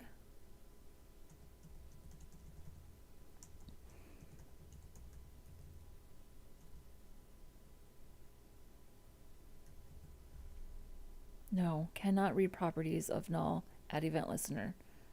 Close button, add event listener in, so it does have to be inside the loop. Yeah, it's inside the loop. It's inside the for each loop. Close button, add event listener inside the loop.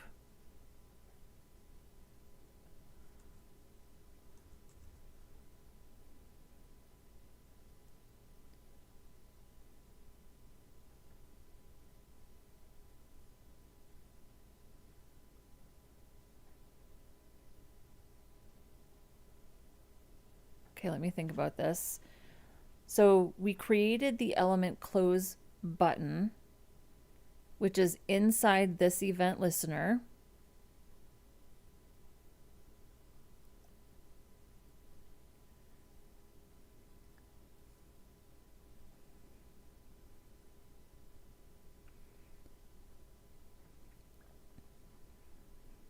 So this does need to go inside here. Doesn't make sense to me.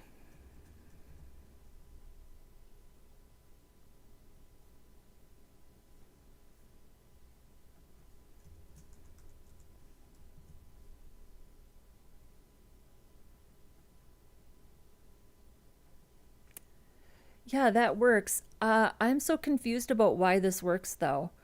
So we've got an event listener. So, okay, I think I just have to think of this in the order that it happens. So we loop through all the videos. We click a button.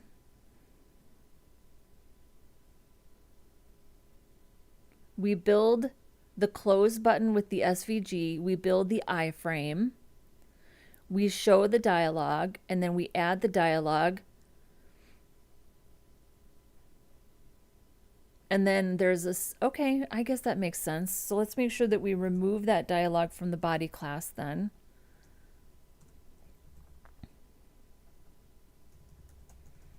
We won't need it anymore.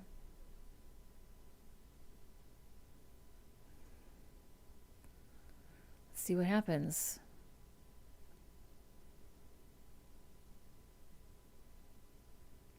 So the dialog is being built immediately.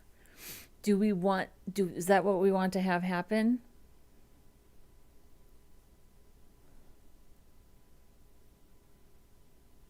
Or do we want to wait until we click the button? Should the button event listener come first and then the loop? Or should it be the loop first and then the button and then the event listener?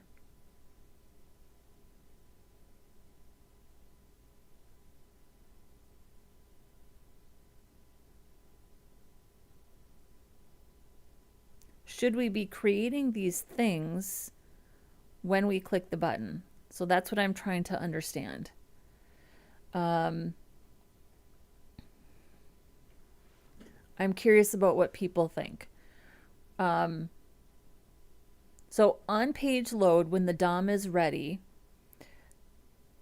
this element is immediately being created. When you click the button, then you create the close button, right? Yes.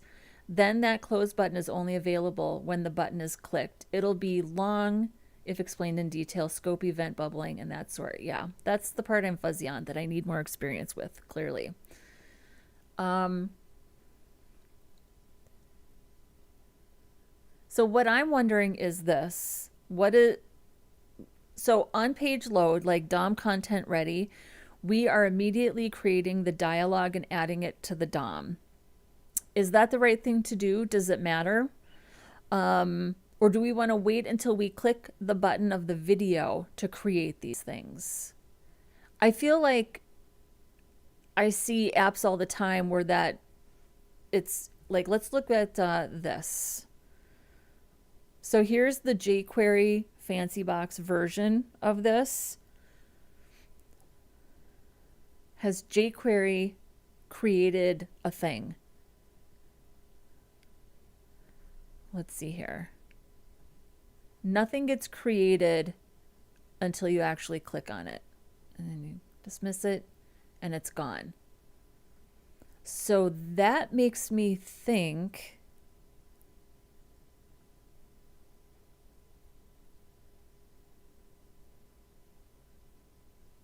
that none of this should happen until we actually click this button. But we definitely need this videos to come first, right?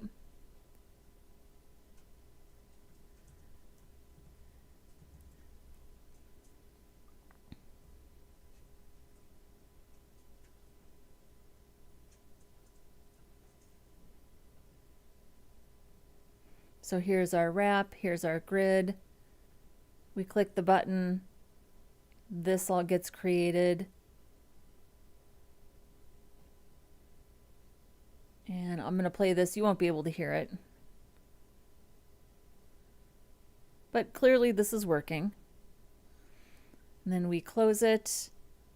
Then if we close it, we should completely remove this element, right? Okay, we're pretty close. We don't just want to close the dialog. I feel like we want to remove the dialog. We want to remove the element, not right? And then let's make sure, oh, let's, what else is happening here? Okay.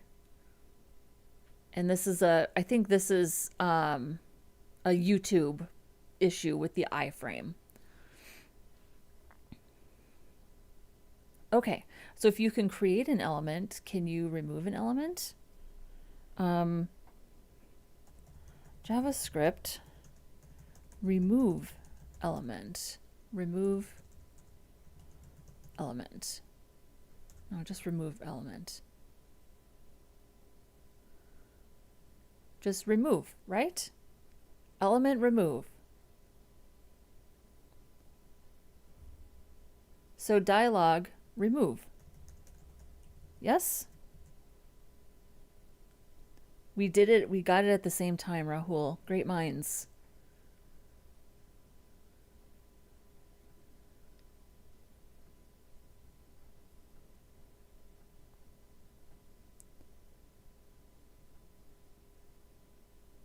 Oh, video unavailable. Okay.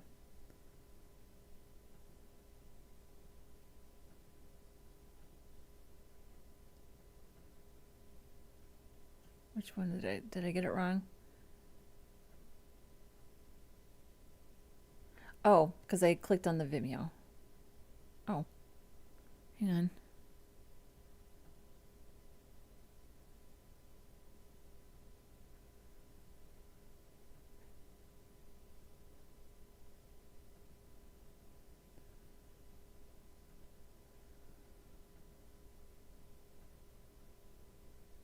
I might have gotten these wrong.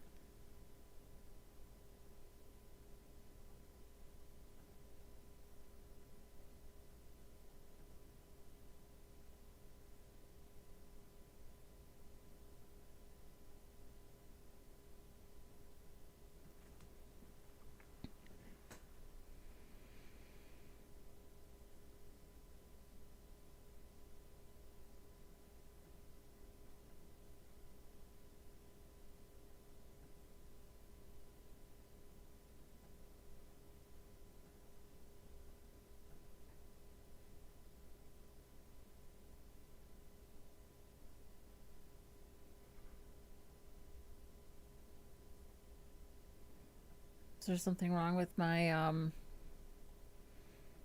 my embed? Well, this is technically all working, right?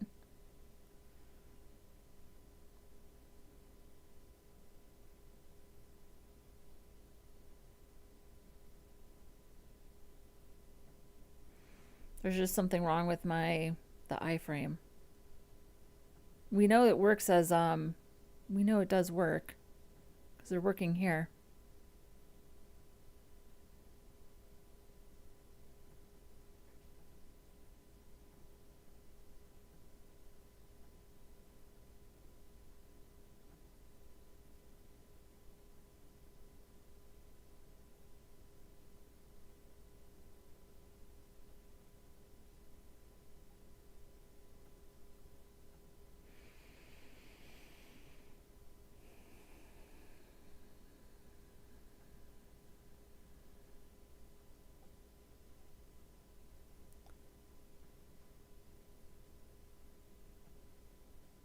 Hmm.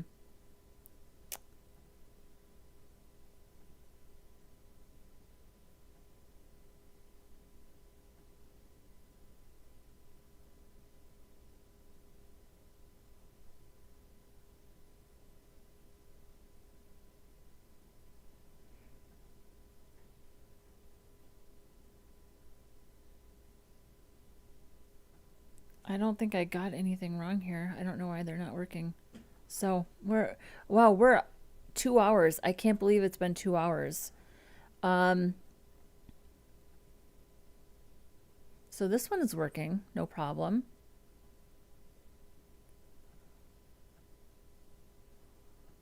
We haven't done the Vimeo yet, so we'll work on the Vimeo tomorrow.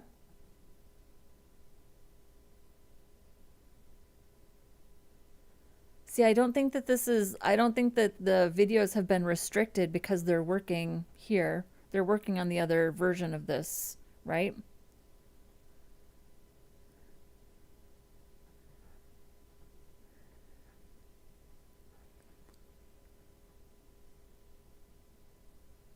Let's just add another video. If we add another video and it's still not working, that means that I did something wrong that's causing it to not work.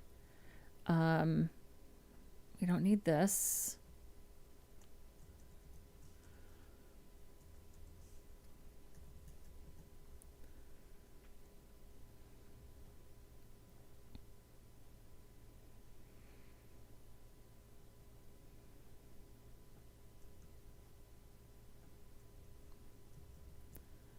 I'll say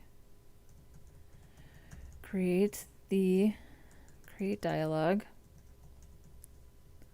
So we create the dialog.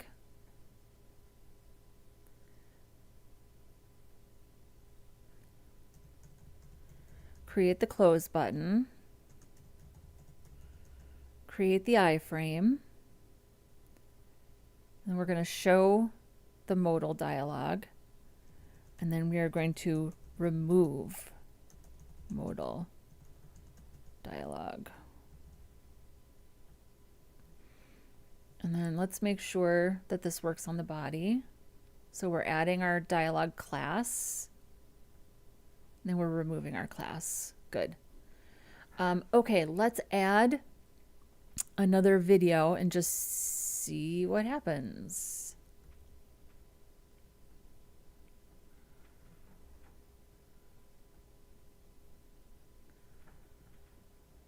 Okay, so we know the first one is working. Did I get, hang on, maybe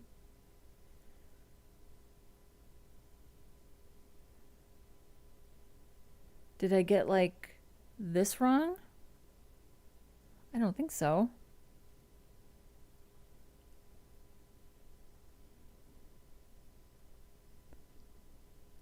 Data type YouTube, data attribute. I must have done something wrong. I feel like I must have done something wrong. That's why it's not working. But it's still linking back to YouTube.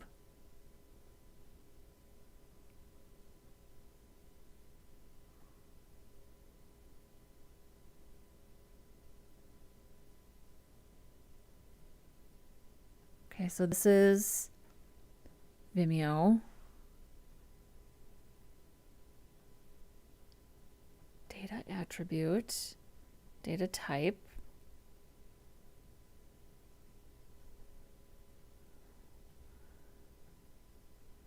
Let's look at this one on YouTube.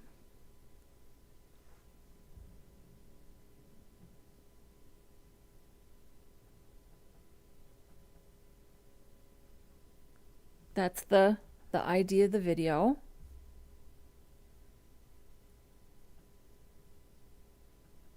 We're getting the URL. We're getting the correct thumbnail. Did I spell something wrong? Data type, ARIA label.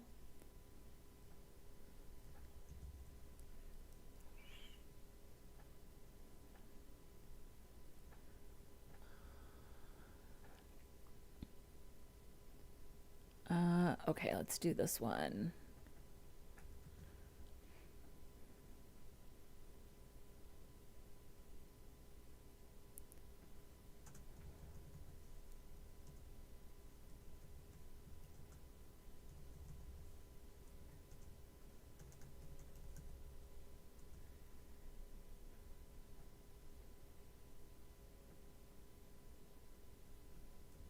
Here's our thumbnail.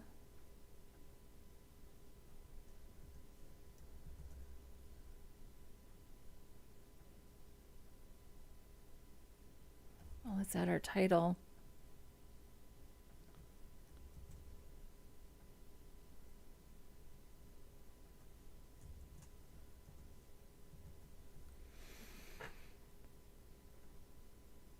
This one's working.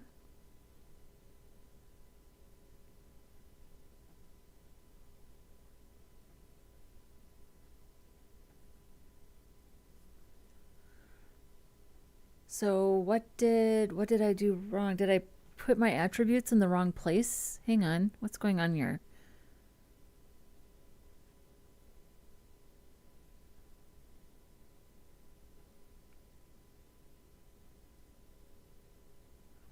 The thumbnails are working.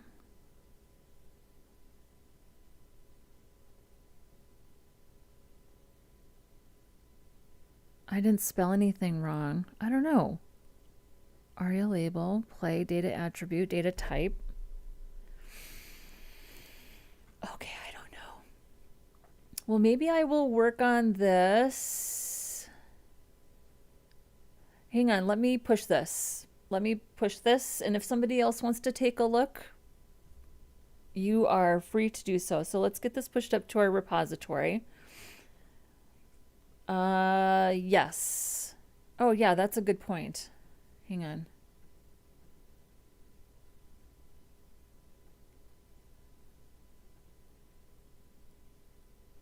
So the console log is working.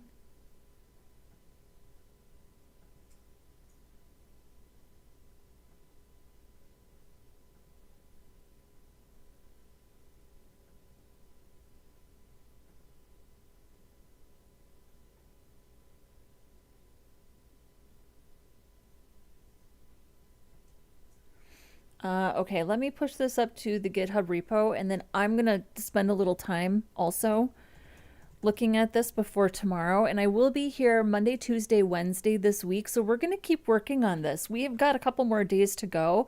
We still have a whole QA process to do. We have we're going to do deployment. We'll do the Vimeo tomorrow once we get this solved.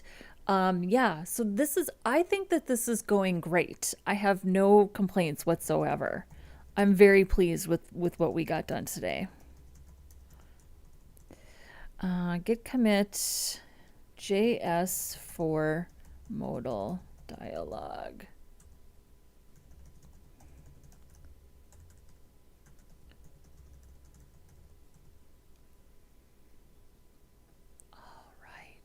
So that's getting pushed up.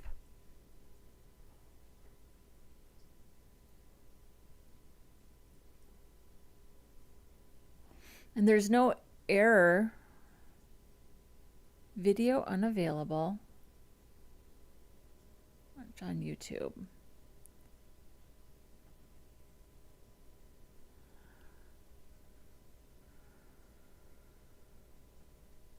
I don't know.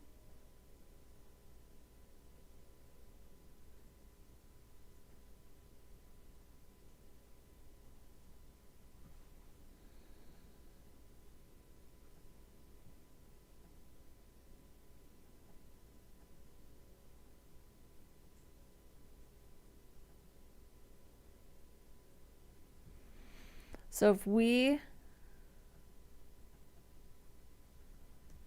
just try to look at the embed URL,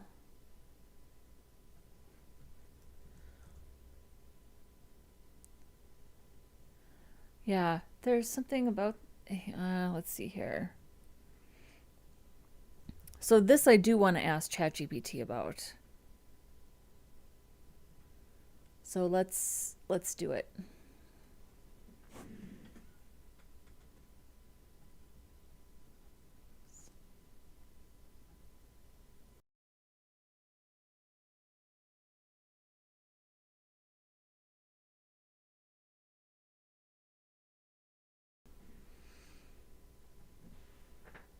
Okay.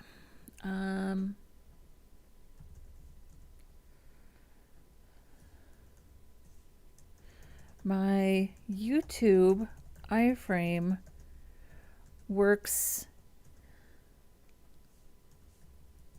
in another app just fine, but not in my new app.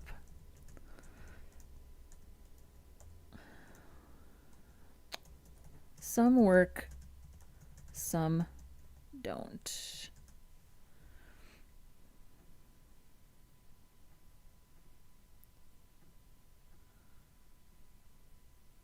Let's just see what it says.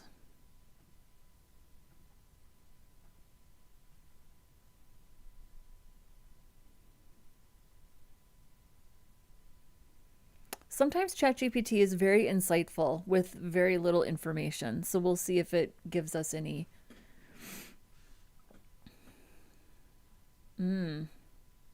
Okay.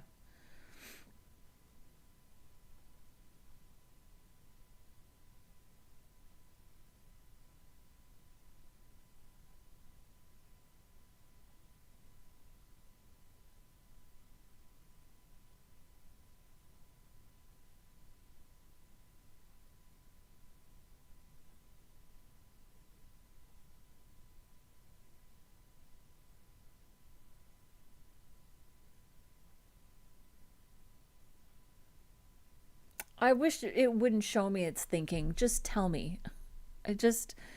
Okay.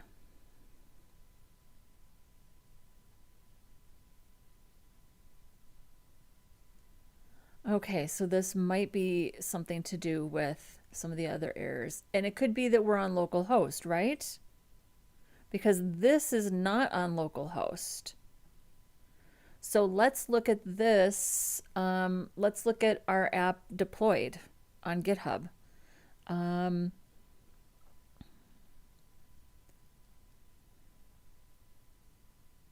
here. that is a good point.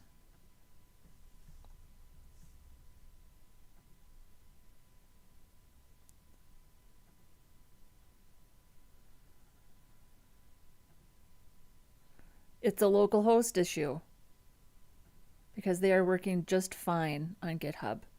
So, okay, so I'm going to spend a little more time figuring out if there's a way to make this work better on localhost, because I would like people who are building this, since this is an open source project, I would like people who are building this to be able to not have those issues. Okay. So let's tell ChatGPT that this is okay. I checked my GitHub Pages URL and I think it is an issue with localhost and my dev environment. Why do some work but not others?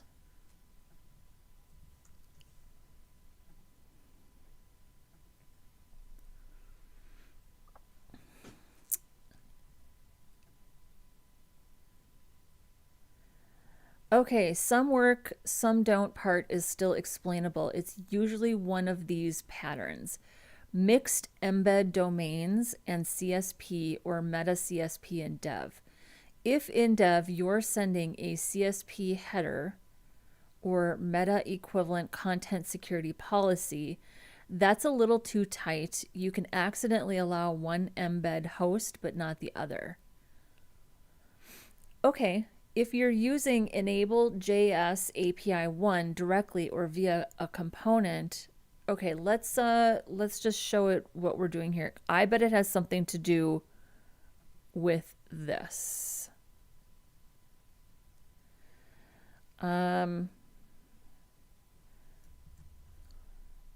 Let's see here.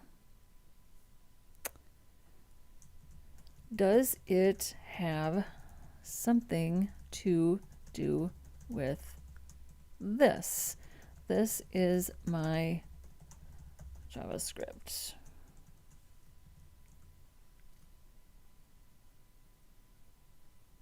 Possibly.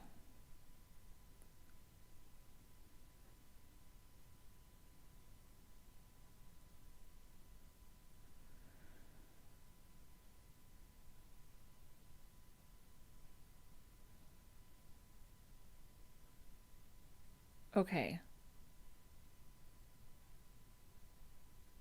Well, wait a second. No, we don't need to do that.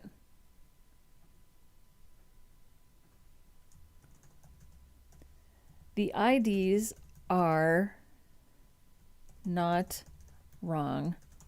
They are static values in my markup. Got it.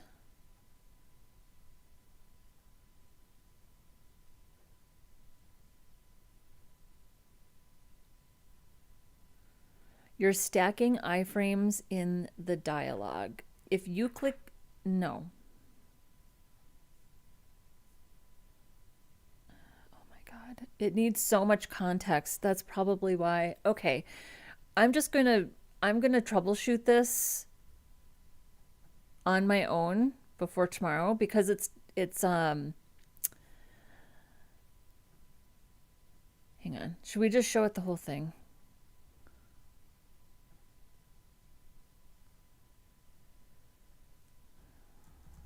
Okay.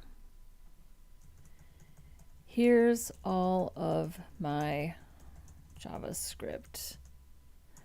I know it could probably be better,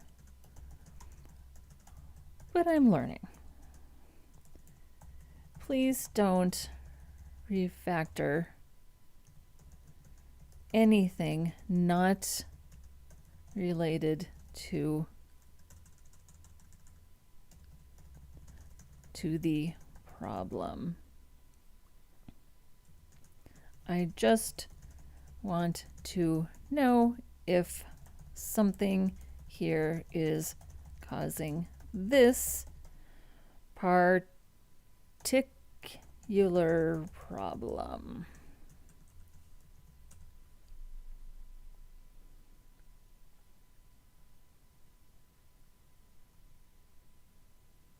Okay, the culprit. You create a brand new dialog and iframe on every click.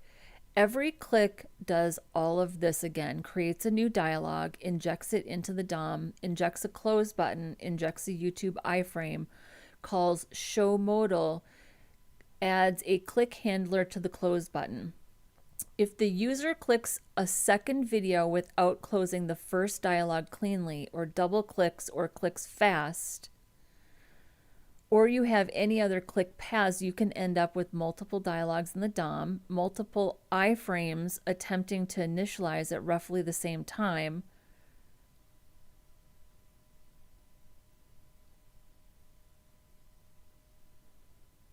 Okay, the smallest change that targets the problem. Before you create a new dialog, remove any existing one or prevent opening a second.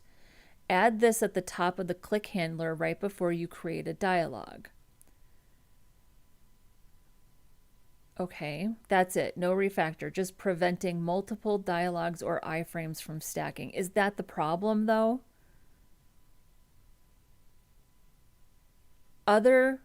Two other problem-specific notes in your code. The refer policy.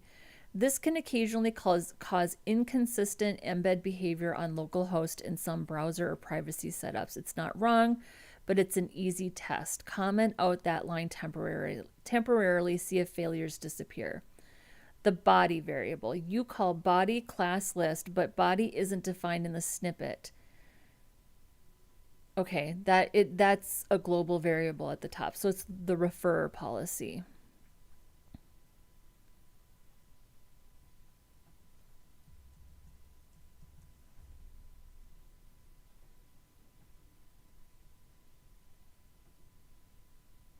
No, that's not it.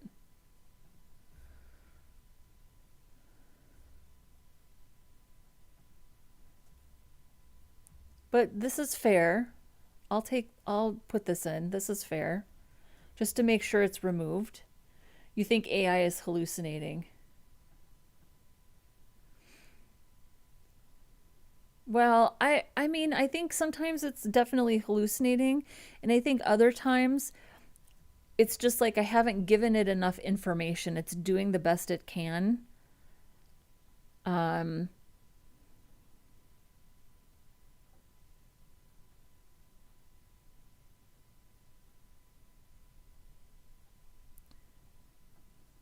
So I think it wants me to put this here.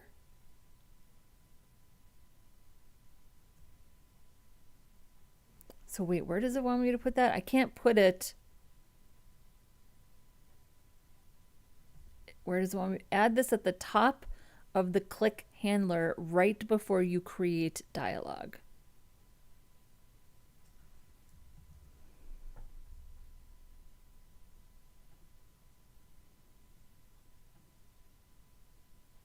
Oh, that doesn't work. It's Vimeo.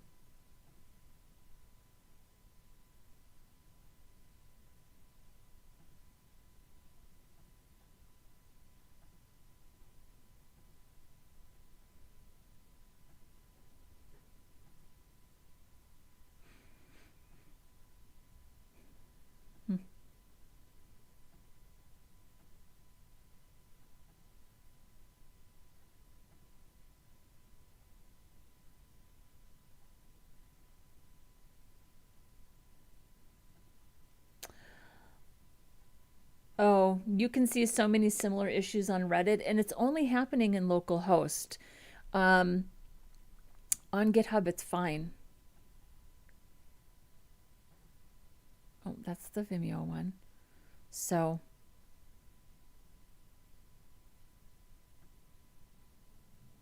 yeah, and it plays.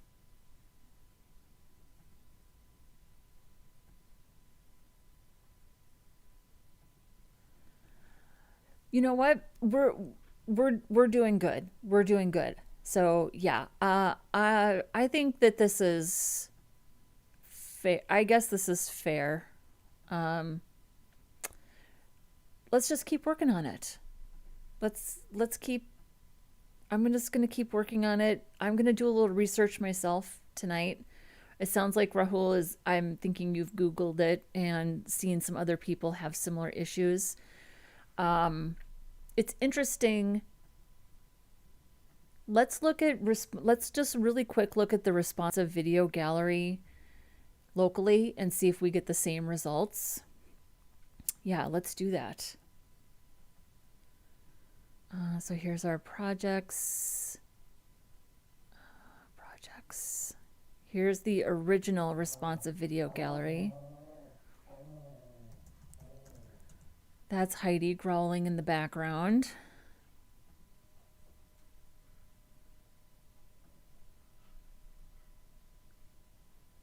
Okay, so here's the local host. Yeah. How did I not notice this? Just doesn't work. Some of these just don't work locally.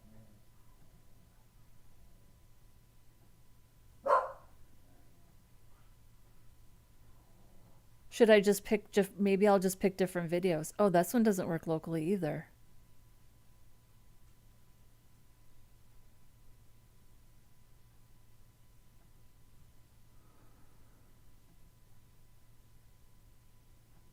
Okay, you know what I think the solution is that I need to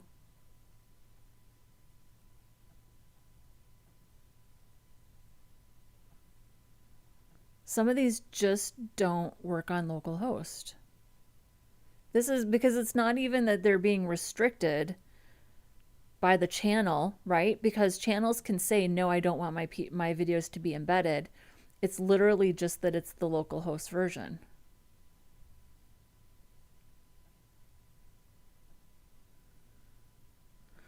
Okay, so I'm not going to spend any time troubleshooting this. I'm just going to find videos that I know work locally and deployed. I think that's the simplest solution. What do we think?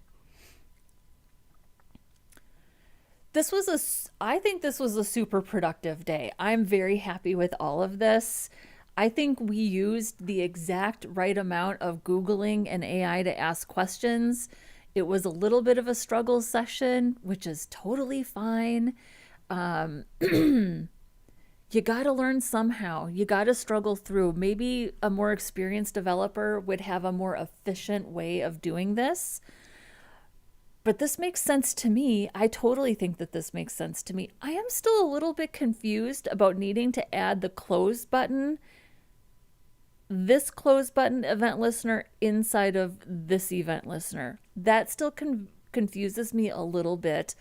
But I'm also, I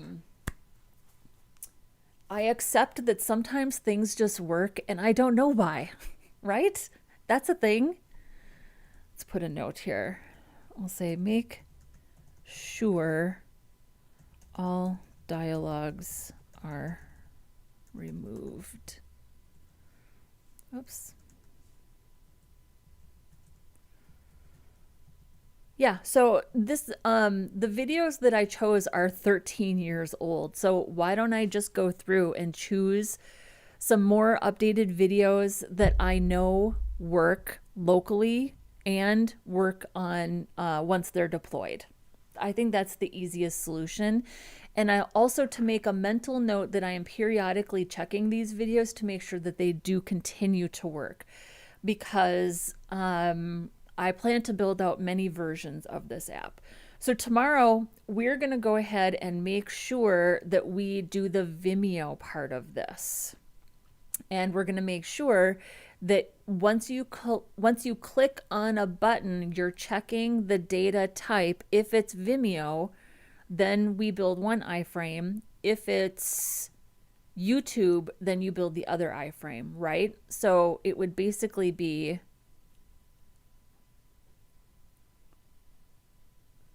so we know Well, really, this is create iframe. This is not create iframe. So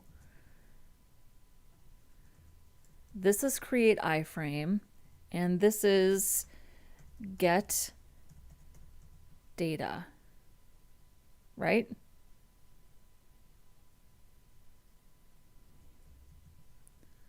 Yeah.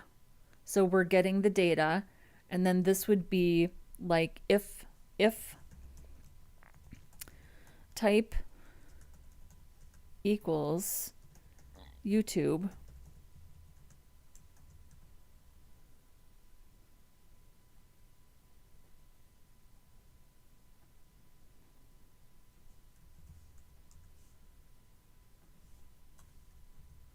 right? So then if we click on Kumru, nothing would happen. So, and then we just need to dig around and find the Vimeo information that goes with that. So, yay, I love it. I love it. And this is good for me, obviously, because, you know, it would have been pretty easy to just have GitHub Copilot do it. It would have been a lot faster. I'm sure I would have still understood the majority of it, but I need to do this in order to get better at this, right? So thank you for struggling along with me. I appreciate it. No, I'm sorry. I don't think I said hello. No Shame is here. Welcome, No Shame. I hope I said hello to you. I don't remember. Malik says, good work. Thank you. Yes. Thank you so much to Malik, Rahul, Monique for being here. They're the mods in the chat. Let me see here. Why can't I scroll? There we go. I want to make sure that I'm saying hello to everybody. Kid who's just a fan. Jonathan was here. Let's see here. Christian Codes was here. Entertainment was here. Muhammad was here. Caffeine Cowboy was here. I think I got everybody. Thank you to everybody. And then No Shame. Thank you, No Shame. I don't know if I missed you. Memory Clips. Thank you, Memory Clips. Everybody. Have a great rest of your day wherever you are. We're going to be back tomorrow, and we're going to get the Vimeo part of this figured out. In the meantime, I will find videos that I know work in both places, and I'm just going to fill in those videos between now and tomorrow morning. And yeah, we're going to get this deployed in the next couple of days. Super exciting. Thank you. Have a great rest of your day, and I will see you tomorrow. Bye-bye.